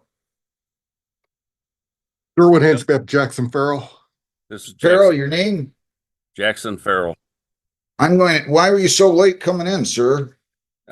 We had difficulty with the laptop and I couldn't find the Zoom numbers. All right, let me get Ms. Foley Carter. I need you in here, please. I was prepared to issue a warrant. You got to start earlier if you don't know how to use those appropriately. You got to be on time, okay? Okay, I apologize. Let me get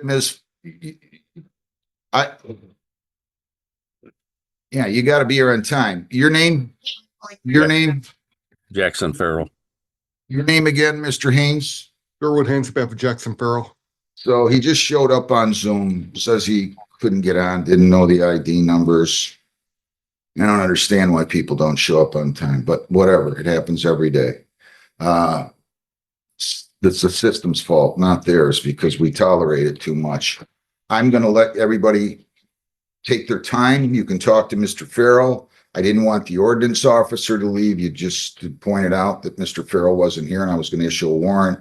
So I'm going to ask you to stay here, sir, while they collaborate, talk to each other. I'm saying, Mr. Haynes and Mr. Farrell. Yes, sir. I had a chance to talk to Mr. Farrell already this morning, so I'm ready. Okay. All right. Come on in, everybody. Make yourself comfortable. If you need to sit down, Ms. Foley Carter, I know you got that foot issue going on. I'll be happy to allow you to do that. Sir, you can sit too, if you want. What do you have to say? So let's just reiterate here. He was found guilty as charged. For failure to clean the property and comply with all township ordinances by August 31 of 25.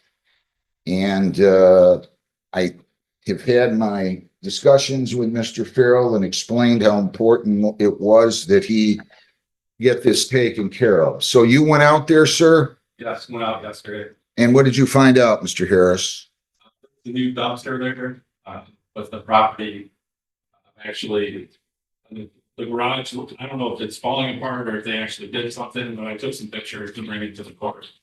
But it doesn't look any better. There's no change from, but besides, like I said, the new dumpster there. Mr. Haynes, what would you like to say? Mr. Farrell tells me that the process has begun to take the structure down, but they're still in mid-process, and that's why it looks the way it does. He says he needs another 2 or 3 weeks to fully take the structure down. And again, I think the court might remember from the last time we were here, and I think we've been in front of you a couple times on this. Mr. Farrell's a disabled veteran. His sons were with him the last time he appeared, and it's actually going to be them who are doing the physical labor because he can't do it. And they said that they would. I don't know if they've appeared today, but. It stayed due last time, but before anything started, they need a full permit. There's been no permit. They haven't done anything. They've done nothing. Mr. Farrell, Yes. sometimes people force me to do things that I don't want to do. Now, hang on, don't interrupt me. I'm even willing to forgive and forget when people are disrespectful, and you fall into that category. Just because people have no respect for the system, which I have a really hard time believing in the case of somebody who was in the military, because to me, I put them front and center on my Mount Rushmore. I'm still going to treat you fair, but you're not allowing me to treat you fair. This was since September 29th. That is roughly 9 weeks. You came back in here when I told you to have this done on October the 16th. And I got an excuse of some kind, and he said, I'm going to adjourn it till then. Now, I'm not going to play games on this. Do you understand what I'm saying, sir? I'm just not going to play games, and I'm not going to hold your lack of decency toward the bench against you. But I am going to insist that you comply with orders. Your sons were there with you last time, at least one specifically, I remember, and I was assured this would be taken care of. Now, I'm going to adjourn this one more time. You're going to appear in person right after January. I'm going to make a note. If this is not completed by the date that I give you, when you come in here in person, and you are coming here in person, you're not appearing by Zoom. You will go to jail that day for at least 30 days. Okay? It's that simple. So nobody can say I haven't been fair with you. The township's been after you for the longest time. How long have they been after him to clean this property? I think the citations date back to about 2001. 2001. Geez, oh, I'd love to have it. 2001, Mr. Haynes, we'd be in our 40s.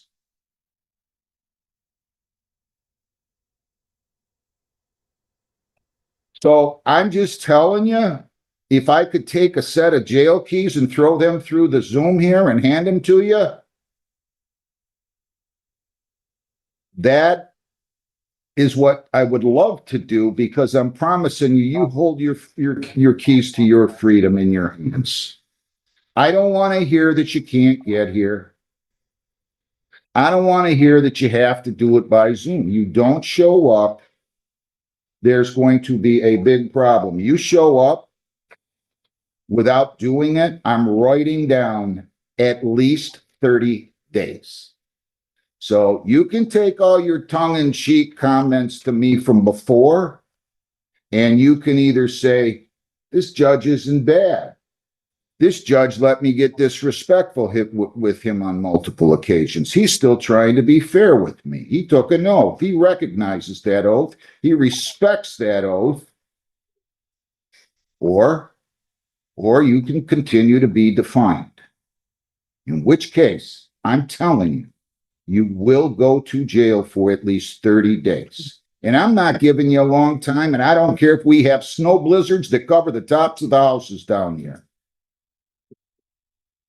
This is it.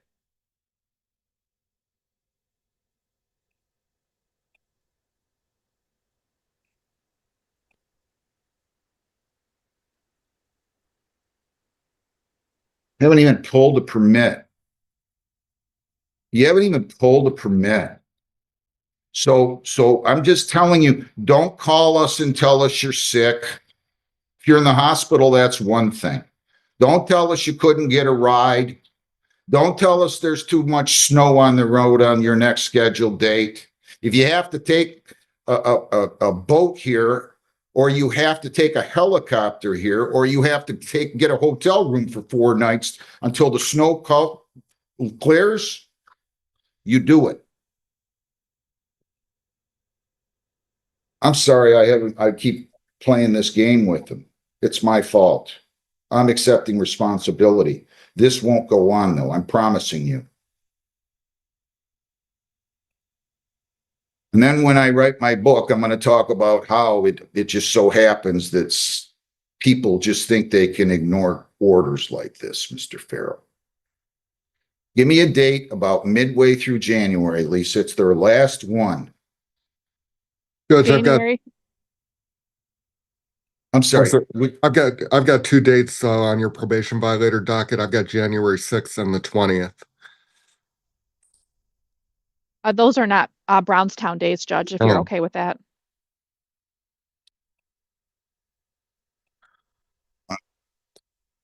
What Brownstown days do we have? January 14th. That's the only one in January? No, there should be one more. Hold on. The Well, 28th. I think can you make it here the 14th, or are you going to be in sunny Fort Myers? Neither, Judge, but I'm in another court the 14th, and if the 28th the other date, that one too. If we put it more around 11:30, I'd probably be able to. On the 14th? At 14th at 11:30, I should be able to make that happen. Okay. Fair enough. I'll be on Zoom though, Judge. I know Mr. That's Farrell will be in person. okay. That's all right. January 14th, 11:30, defendant to appear in person. 30 days minimum, if not complied with. That's it. I'll see you Okay, here thank you, on that Judge. date. Thank you very much. Okay. Mr. Farrell, don't tempt me. I don't threaten. Have a good day, sir, and be on time. Don't be late. Next matter also has two cases. This is State of Michigan versus Whitney Rice. First file is 25-43658-FY, set for a status review. And the second matter is Whitney Rice, file 25-323310-SI, set for a bench warrant arraignment. Ms. Rice with us? I'm here. Yes, I am, Judge. All right, I do see Ms. Rice with us. You have an attorney, Ms. Rice? Mr. Brown? That would be me. Yes, Your Honor. All right.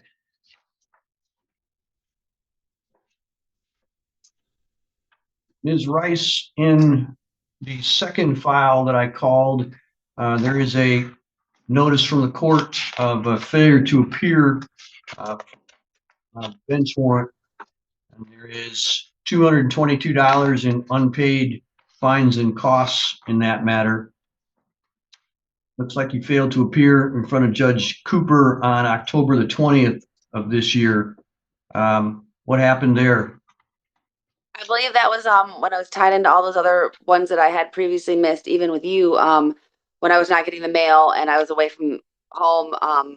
But I'm here and I don't plan on missing anything else. I'm checking the mail now regularly, and that was probably tied in with those previous ones from back then. All right, so if I agree to take off the bench warrant, that still leaves you with $222 in unpaid fines and costs. When is that going to be taken care of? I am working now, so that will not be an issue to make a payment or make payment plans to take care of that with the court. Well, what are you going to pay and when? By the end of the week, I'm sure I can take care of that. The whole thing? Yes. So by Friday, December the 5th, you'll have paid $222 to the court? Yes. All right, let me make a note. Is that what court is that then? Is that in Crawford or 87A District Court in Gaylord. Okay, all right, thank you. Let me make some notes. We're going to dismiss the bench warrant. Thank you.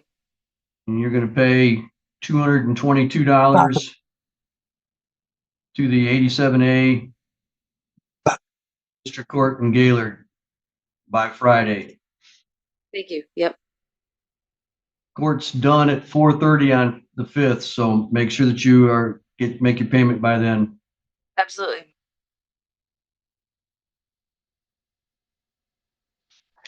All right, that'll resolve that part of it. Mr. Brown, is there a resolution in the other case? believe there is, Your Honor. I did have a conversation with Ms. Rice as well as the prosecutor. There has been an offer made in the matter to dismiss counts 1 and 3. Hold on a second. That doesn't make a lot. Oh, yes, I apologize. And to plead to count 2, which is essentially joyriding. Mr. Fortier, is that accurate?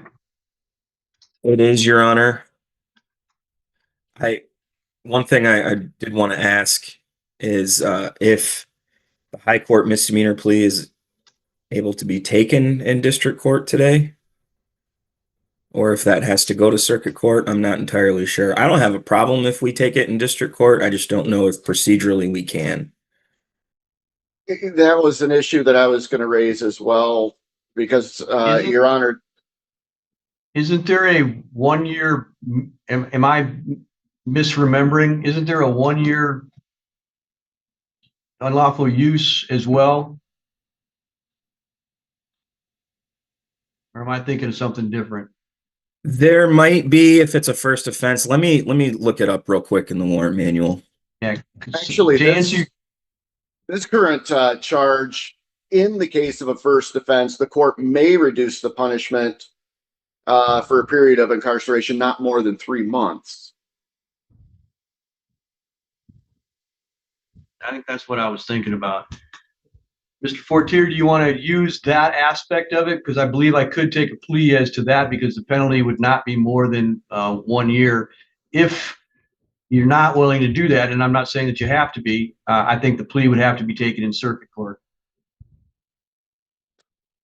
Yeah, I mean, I'm willing to, because with it being a first offense, the court has its discretion, even if I were to say, no, I don't want you to do that. It's something that's, the first offense notice is actually required to be in there, which I don't think it was on the complaint, so that might have been an error on our end. But if that is able to make it so that it's resolved today, I don't have any issues. The particular PAC code for that first offense notice is 750.414-A. Thank you.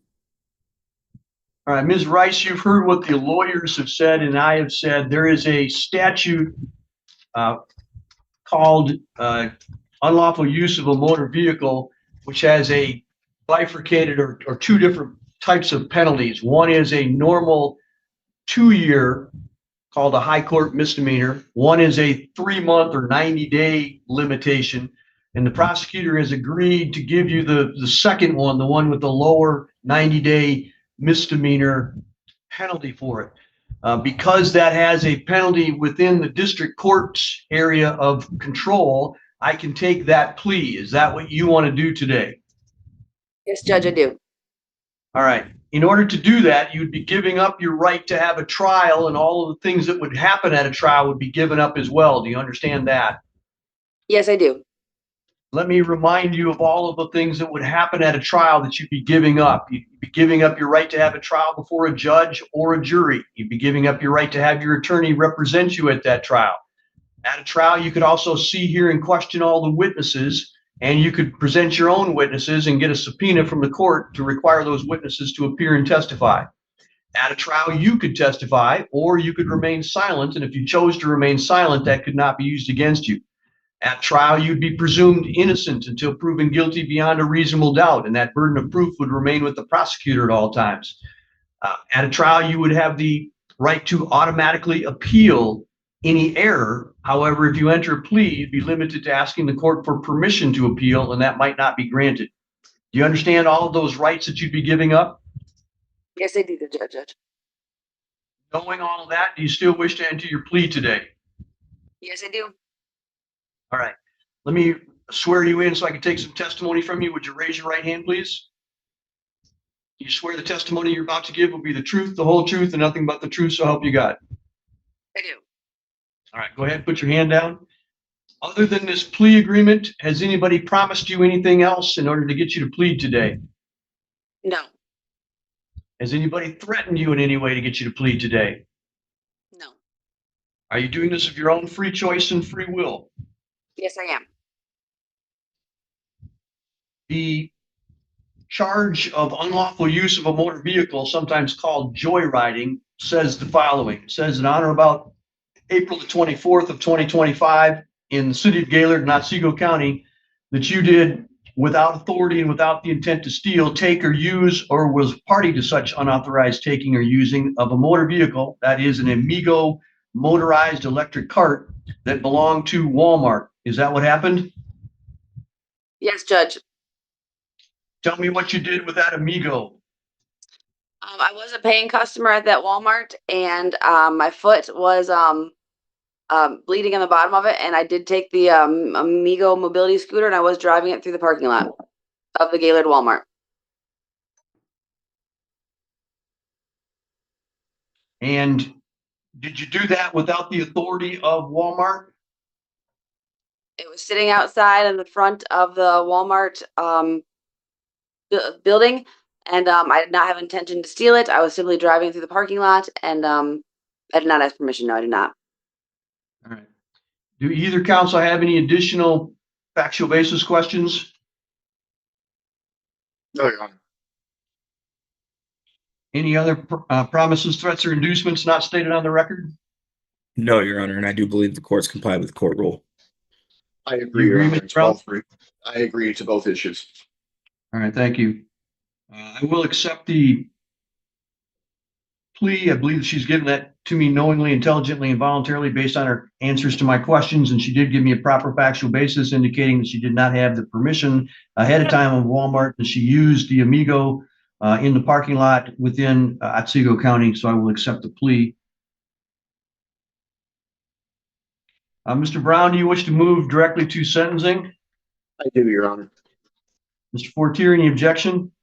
No, Your Honor, that's acceptable. All right, Ms. Rice, I'm going to give the lawyers an opportunity to tell me what they think should happen at sentencing. And then I'm also going to give you an opportunity to tell me anything that you want me to know before I sentence you. Mr. Fortier, go ahead. So Judge, this was an electric cart valued at over $1,300. She, obviously took it without the authority to do so. It was returned, so there is no restitution being sought. Given the fact that we did plead this down as the first offense statute makes the 90-day misdemeanor, I would just ask the court to impose a period of probation that kind of corresponds with the level of severity of the crime itself, just and potentially maybe do some either work camp, or I would say community service is probably more appropriate. Let her kind of choose the nonprofit organization she wants to help benefit, just so she can give back to the community a little.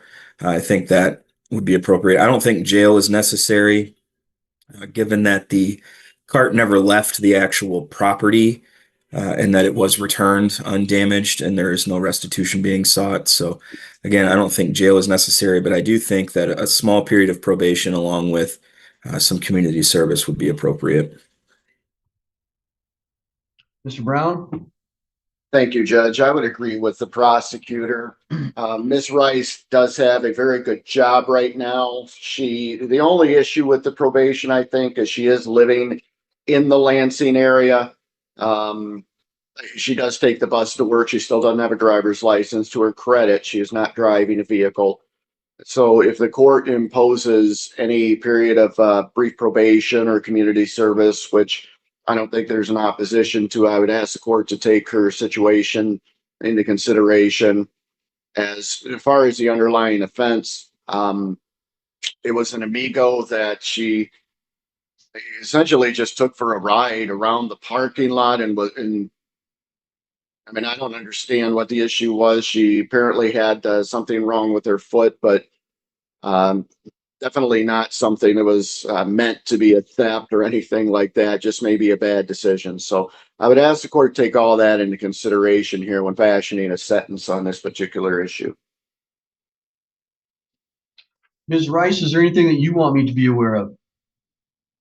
Just like my attorney said, I did just finally start work, and obviously to keep a clean background record for things like that with, no drug related, no violent related, crimes, and things like that on, a background check. And, this obviously would not be something that would apply to that. So that's good. And, I have community service like that. That sounds good with me. But yeah, I'd appreciate just no jail time would be great to keep a job and things like that. All right, it does appear to me to be appropriate, given the plea, to do what the prosecution and the defense have talked about. So I will put you on probation for 90 days. It's a smaller amount of time than I typically do, but I think it's appropriate in this particular case. There's a mandatory crime victim fee of $75, a justice assessment of $50. I'm going to reduce the court costs to $100, a local $15 charge, and a $50 fine. Let me add all of that up for you.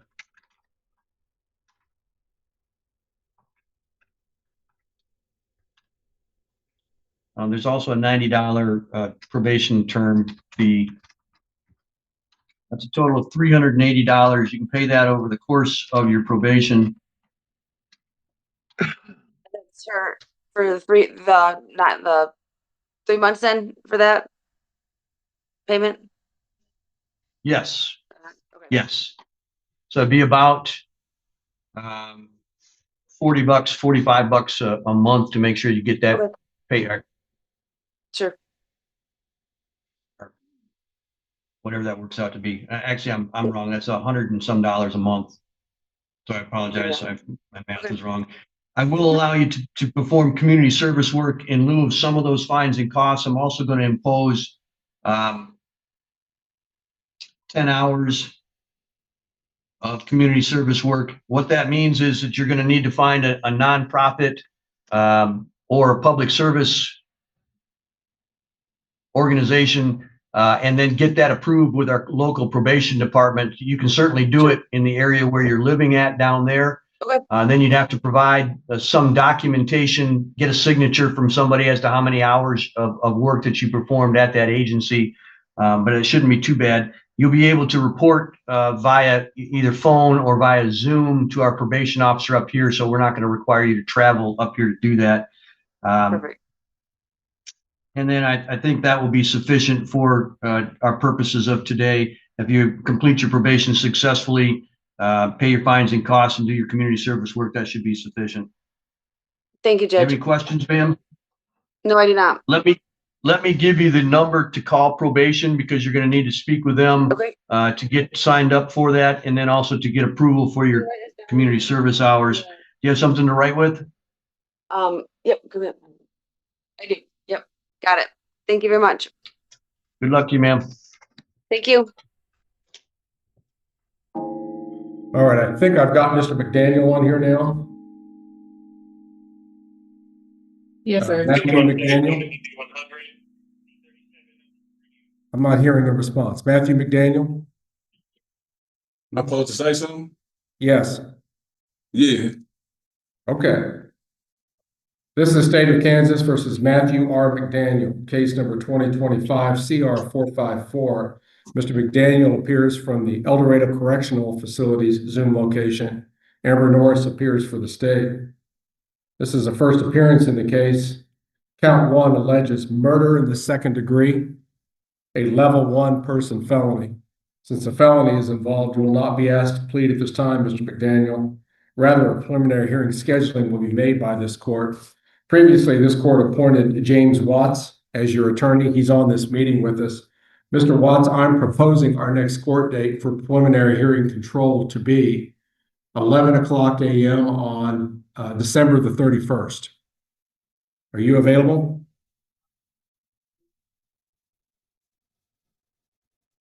December 31 at 11. Yes, sir. I can do that. Very well. This matter will be set for a preliminary hearing control setting, 11 o'clock a.m. on December 31, 2025. Obviously, the facility will need to have Mr. McDaniel on the meeting again in a similar way that they've accommodated the court today. Hey, this is a first appearance? This is your first appearance. That's what I'm saying. Like, I need to see some paperwork for this or something. I'm not aware of this. Okay, I'm making you aware that you've got a murder in the second degree charge currently pending in our court. Yeah, I need to see some writing for this because from what I understand, this is basically y'all trying to charge somebody up under a corporation, and I'm not a corporation. I need to I don't see know what something. you're talking about, Mr. McDaniel, and quite frankly, I'm not in the mood to entertain it. I don't care about your mood. Fuck you and your mood. Okay, fine. Yeah. Where's the Let's set your court date, appointed you a lawyer. I'm sure the lawyer will provide you a copy of your charges. And we'll see you by Zoom on December 31 at 11 o'clock a.m. As far as a bond is concerned, the point's almost moot because of your current incarcerated status. I think we probably already have a bond set in this case. Checking that. Your Honor, I believe it was a summons, so I don't think that the court has set a bond in regards to Mr. McDaniel's case. And I do believe that I do believe that he is in custody for a significant period of time. I mean, multiple The years. court has to establish a bond in this case, and we'll do so. $750,000 cash or a professional surety required. Very well. Bond's been set. Counsel appointed. Next court date set. Unless, Ms. Norris, you know of other business. Mr. Watts, you do? And Your Honor, just so I'm clear, Your Honor set that as a preliminary hearing control date on the 31st? Correct. Are Okay. you in a position to be able to schedule an evidentiary hearing at this time? Judge, given the nature of this case, I presume my client will want to have an evidentiary preliminary hearing. And I can schedule that if you wish to, or I can go on and attempt Your to Honor, make contact with my client first. Your Honor, we have not sent discovery, I don't believe. And like I said, Mr. McDaniel is in custody for several more years, maybe even life. So I don't think there's any rush. And I don't actually have Mr. Sweeney's calendar, and that's whose case this actually would be. So if we could maybe keep the 31st date, it might be better. That's fine, Your Honor. I just want to make sure that's what we were doing that day. That's what we'll schedule an evidentiary hearing if one is requested on that date, Mr. Watts. And if you can go ahead when you get discovery and send a copy of the charges to your client, he apparently wants to see them. I have a great deal of discovery, Your Honor. Yes, sir. Very well. If there's nothing further at this time, then the Matthew McDaniel matter will be in recess at this time. We'll move on to another case on the docket. Your Honor, if it's possible, could I, while the court's taking up that docket, could I do a breakout with Mr. McDaniel? You can go ahead and set that up at this time, Andy. Mr. McDaniel, we're going to put you in a breakout session, a separate session with your attorney by Zoom at this time. All right. All right, now back to Ms. Qualley. Sorry, sir, to confuse you.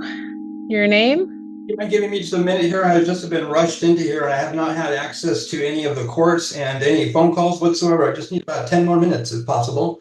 Okay, what's your name though? Okay, I'm here by a special and a limited appearance as the man. And at this point in time, per the common life side of the court, I'd like to enter an order. What do your friends call you? Excuse me, do you mind letting me finish? I'd like to. Well, I need to know who you are. I can't help you. Okay. Who do you think I think you are? Who do they put on documents that you don't agree with? What's that name? As I said, I'm here by special and limited appearance, and in accordance to the common law side of this court, So Ms. Ganem, did you have a chance to talk with the man I'm trying to figure out? Yeah. And the jail believes this is Raymond of the family Paulo. Excuse me, I told you not to interfere and you accepted that liability. As per FARA, Foreign Agent Registration Act, you do not have the right to represent me as a legal person because that would be a fraud upon the court. Per FARA, Mr. Paulo or Ray or Raymond, how do you like me? Particular attempts. How would you like me to refer to you, sir? I can't just say, hey, you. How would you like me to refer to you? Capacity as an interested party. Is that what your friends call you? Your family call you? What do they call you? What part of it did you not hear? I'm still looking for a name. Okay, well, I'm not my name. I'm a man standing on the land Okay. as a Washingtonian, American national, non-resident alien to the US. And I'm not doing any business whatsoever and or trade into the jurisdiction of the US and or subcorporation. I have never been in the United States. That's the facts. And so per the common law, trespass is now being attempted at this point in time. And from the beginning, I want to address this in a particular manner in order to settle these differences so that there is no unlawful conversions of estate property. Okay, That would I'm be going to identity. jump over to the prosecutor and ask them what they know. So, Okay, who's the prosecutor? Mr. Sharp, Okay. has Mr. this person been identified? Okay, so is Mr. Sharp, you have a Yes, Your Honor. first and last name? One person at a time, sir. Let me hear from the prosecutor and then I'll turn back. Yes, Your Honor. Mr. Paulo's identity was confirmed when he was trespassing and searched. Slow down, sir. I just need to hear from one person at a time. I will come back to you. So please keep your peace while I listen to the prosecutor. All right, I'm sorry. Go ahead. Your Honor, a search incident to arrest uncovered a Washington State ID card that confirmed his identity as Mr. Paulo. Raymond Paulo with a date of birth June 25, 69. That's correct. Okay. All right. So, A legal person or a dead entity or a corporation? so sir, are you telling me you don't want an attorney to represent you or what? Attorney, in fact, I wouldn't need any to represent me, especially under the 11th Amendment. This would be an unlawful proceeding due to the facts. Well, all right. So you got a right to have a lawyer represent you because you're charged with a criminal offense by the city of Lacey. Rights. And do you want Ms. Ganem, who's an attorney here in Washington, to assist you today? Excuse me, I said I needed 10 minutes and you were saying you're going to suggest something or another. Well, I may give you 10 minutes, but we may see you tomorrow too. But I wonder, do you want an attorney to assist you? Okay. Do you want an attorney to assist you or not? I just need a yes or no there. I'm hereby going to enter an order into the common law side of this court. So I need a yes or no, sir. Do you want an attorney to assist you? Exhaust my. A yes or no answer, sir. Do you want an attorney to assist you? Can you answer yes or no to that? Do you want an attorney? Do you want an attorney? I am an attorney, in fact, for the unincorporated estate, and with all due respect, the U.S. and all of your administrative law is not providing me any services due to the facts is that I'm ordering a stay on the common law side of this court in order to address my So you say you're an attorney. In fact, have you been allowed to practice law in the state of Washington by the Supreme Court of Washington? No, I'm not a bar member. I'm not okay. Society. I'm a man. All right. So do you want an attorney to help you? I'm hereby entering an order on the common law side of this court in order to stay for these administrative hearings for me to exhaust all my administrative. You got a few, I think you're a little confused and you got bad information. This is a criminal case, not an administrative hearing. It's a criminal case. You're charged with a crime called criminal trespass in the first degree. And it carries a maximum sentence of 364 days in jail and a $5,000 fine. And again, you have a right to have an attorney and a right to not testify against yourself if you go to trial or hearing. You have a right to be presumed innocent, and you cannot be found guilty unless the city of Lacey proves this against you to beyond a reasonable doubt, or if you pled guilty to it, that would be your choice. Again, you have the right to have an attorney assist you here. Anything, I'm still trying to get a question answered there. Do you want to answer that question or not?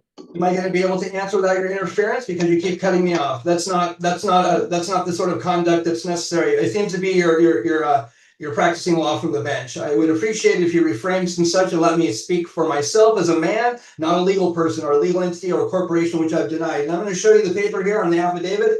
affidavit, statement of truth. I, man, the living soul, hereby deny corporate existence and do not occupy any corporate capacity and or status whatsoever. I further state the above statement of facts are true, correct, and not misleading, and swear to each under the penalties of perjury per 28 USC 1746C. And there's my signature, Raymond of the Family Paulo, December 22nd. All rights reserved, not a sunset, not pro time. Okay, Raymond Paulo, we finally established that. All right, got it. Do you want an attorney to help you? Excuse me, per the common law, you are now trespassing. That's a common law trespass. Please. Are you a bar member? You have a conflict of interest. I would imagine you need to recuse yourself if you want to operate on that side of the court. Well, you got a lot of mistakes there you're citing, and I'm trying to help clear it up for you. So Opinions have nothing to do with me as a man because you don't have any jurisdiction. Not, you don't have any so authority. what happens next, Mr. Paulo, who you say you are because you signed that document, it would be good for you to get that filed with the court at some point if you want us to review it more closely. You're still interfering with my abilities and you're misrepresenting and making statements on my behalf. You do not have the authority. I'm revoking, rescinding all signatures, power of attorney, and terminating. And I'd like the prosecutor to provide proof of his certificate of authority to administrate any claims against the unincorporated sovereign estate. And if he fails to, then I will accept his bar card and your. Mr. Paulo, I'm not doing anything on your behalf as an attorney. I'm the judge here. Okay, well, and we're trying to get through an arraignment, and I've told you what you're charged with and what the maximum possible sentence is. You've gone through your rights, and some of those rights also are, if you were to go to motion or trial, you have the right to have the court order people to come testify on your behalf, and you have the right to question witnesses that may be brought by the city against you. So where we are is, I'm still trying to figure out if you want an attorney, and you haven't asked me to appoint an attorney, but I can do that if you'd like. So you're not able to basically act in accordance to the canons. So at this point in time, by special appearance and limited manner, I'm entering an order by special deposits to the foreign courts in order to put a stay on the hearings in order for me to exhaust my administrative remedies. Okay. So I hereby order the court to vacation any liens on the account and release the real property and personal property. I believe it's standard forms 1991 if they're still in effect. Yeah.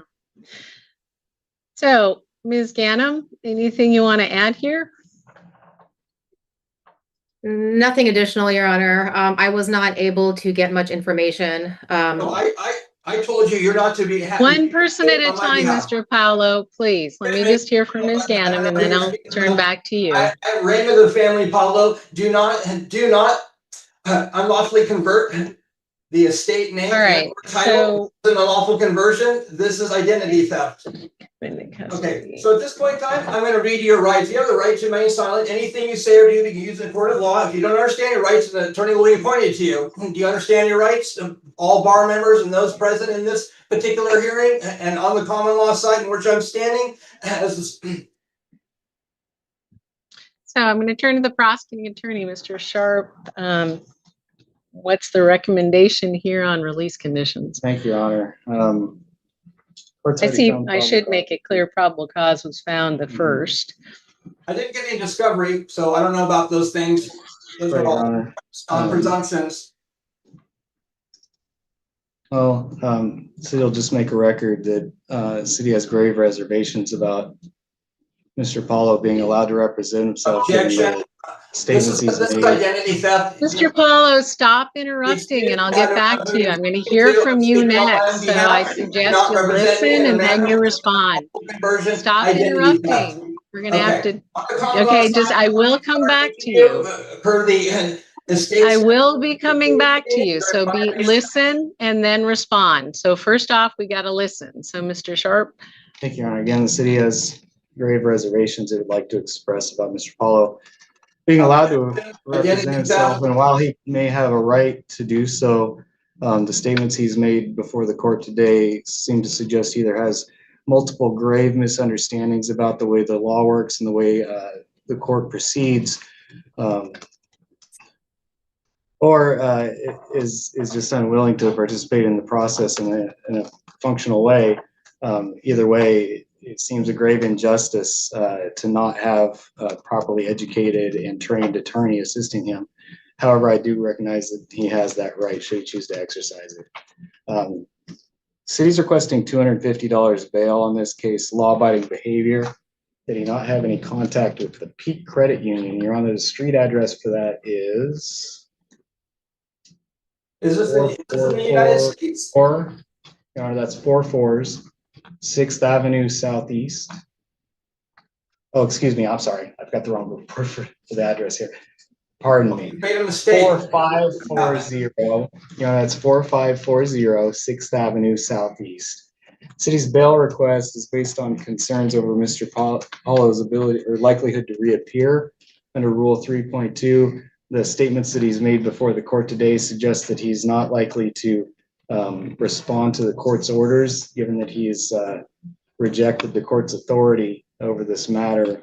City believes without some bail, he would be likely to fly or at least fail to appear for future hearings. So, Ms. Ganem, you say you haven't had a chance to talk with Mr. Paulo, for lack of a better name that I can use here. And I'd like to, it's been difficult for us to talk, obviously, too. On my common law side of the court, definitely, if you're going to unlawfully convert and it suggests that we're running in a different manner, well, then I'm not participating in bad faith and with clean hands. I'm not participating in the unlawful conversions of the unincorporated as a state property, and that's Ms. land Ganem, included. Yes. You called down, or how did you, were you on the phone, or was he not willing to talk with you, or? I attempted to speak on the phone, and he has made it clear to me that he does not want me to speak on his behalf at all. Stand down. You're in violation of FARA, foreign agent. So nobody's in violation of anything here. I'm just asking questions, sir. Yes, Your Honor. I attempted to have a conversation with him, and he has not answered any of my questions that I asked him, and has made it clear that he does not want me to say one word on his behalf at this hearing. Okay. And so, yep, Mr. Sharp. Given the statements made before the court here this afternoon, the city feels obligated to, well, I'll defer to the court on this, but would suggest considering the issue of competency. The statements have been consistently nonsensical and seem to suggest that Mr. Paulo may have an inability to understand the court proceedings. Without further information, we can't rule out that he's able to proceed competently. City would again defer to the court, but perhaps an evaluation is in order.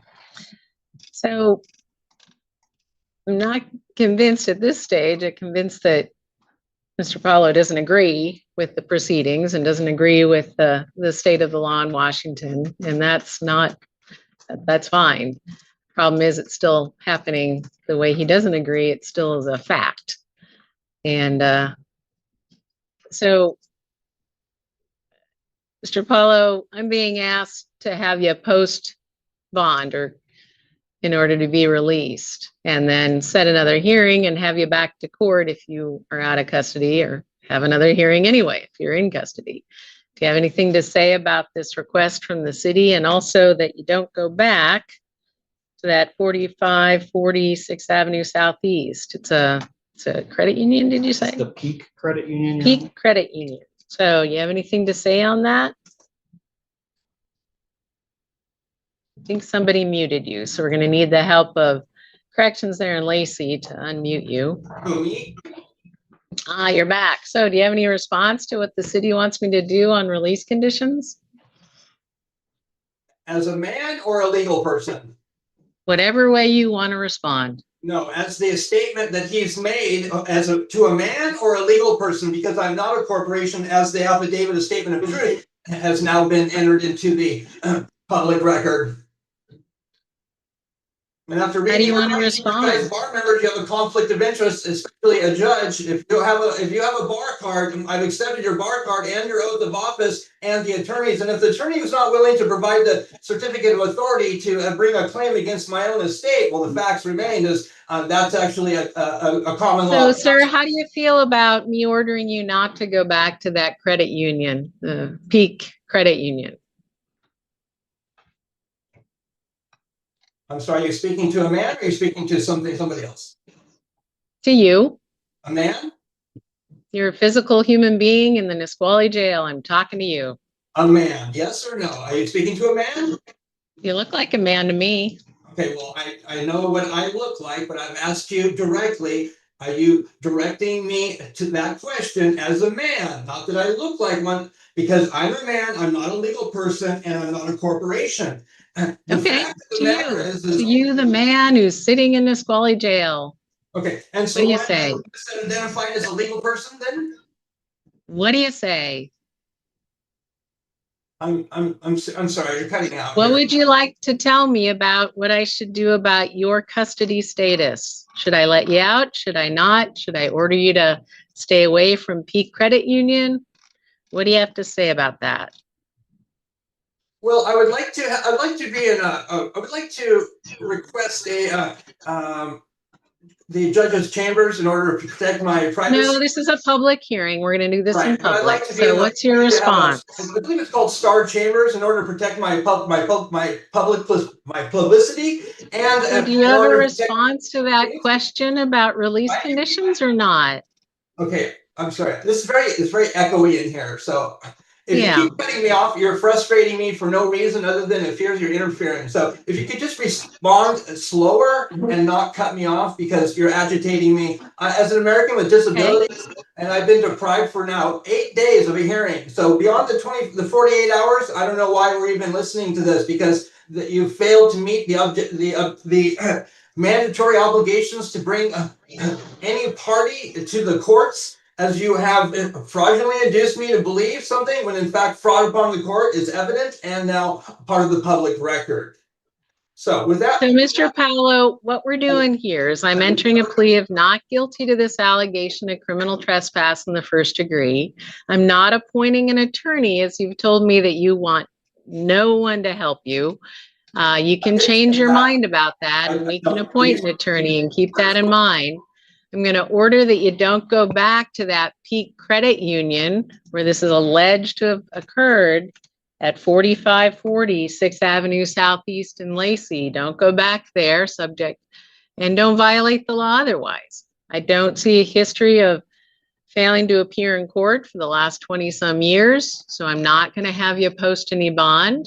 But I'm going to give you a court date to be back, and you're representing yourself unless you ask the court to appoint somebody or we think differently about that. But you've got to tell us if you want an attorney appointed. And what date? Okay, the issue at hand that I hear is that you're saying representing myself. I am myself as an attorney in fact. So the fact of the matter is if you misrepresent and misidentify the things I'm stating, these unlawful conversions create a cause of action, and under the common law, this is a trespass. So with all due respect, I'm willing to entertain on the private side, the common law side, if you guys refrain from forcing me to be subject to these unreasonable circumstances in bad faith. I would not have anything to do with the county because I do not live in the United States. That being said, and the only place I've ever heard of is at the time which I went to the Lacey police in order to file a case against the party who wrote $11,000 check. Her name is Sheila Connor. And I think we're getting off track here. It's not about you anymore. So we're going to be back January 5th. You need to come to court. And if you don't, and there's no good reason, the court might issue a warrant for your arrest, but come to court. And if you want the court to appoint an attorney, we sure would do that. But stay away from Peak Credit Union, stay out of trouble, be back in district court January 5th. That's all for today. Am I being knock released on the at this door point and in they'll time? let you out. Today. Can I confirm? That's all for today. So long. Excuse me? So long. You can knock on the door there and they'll let you out and they'll release you from custody. We'll see you January 5th. Okay, I want to continue. I'm going to move on.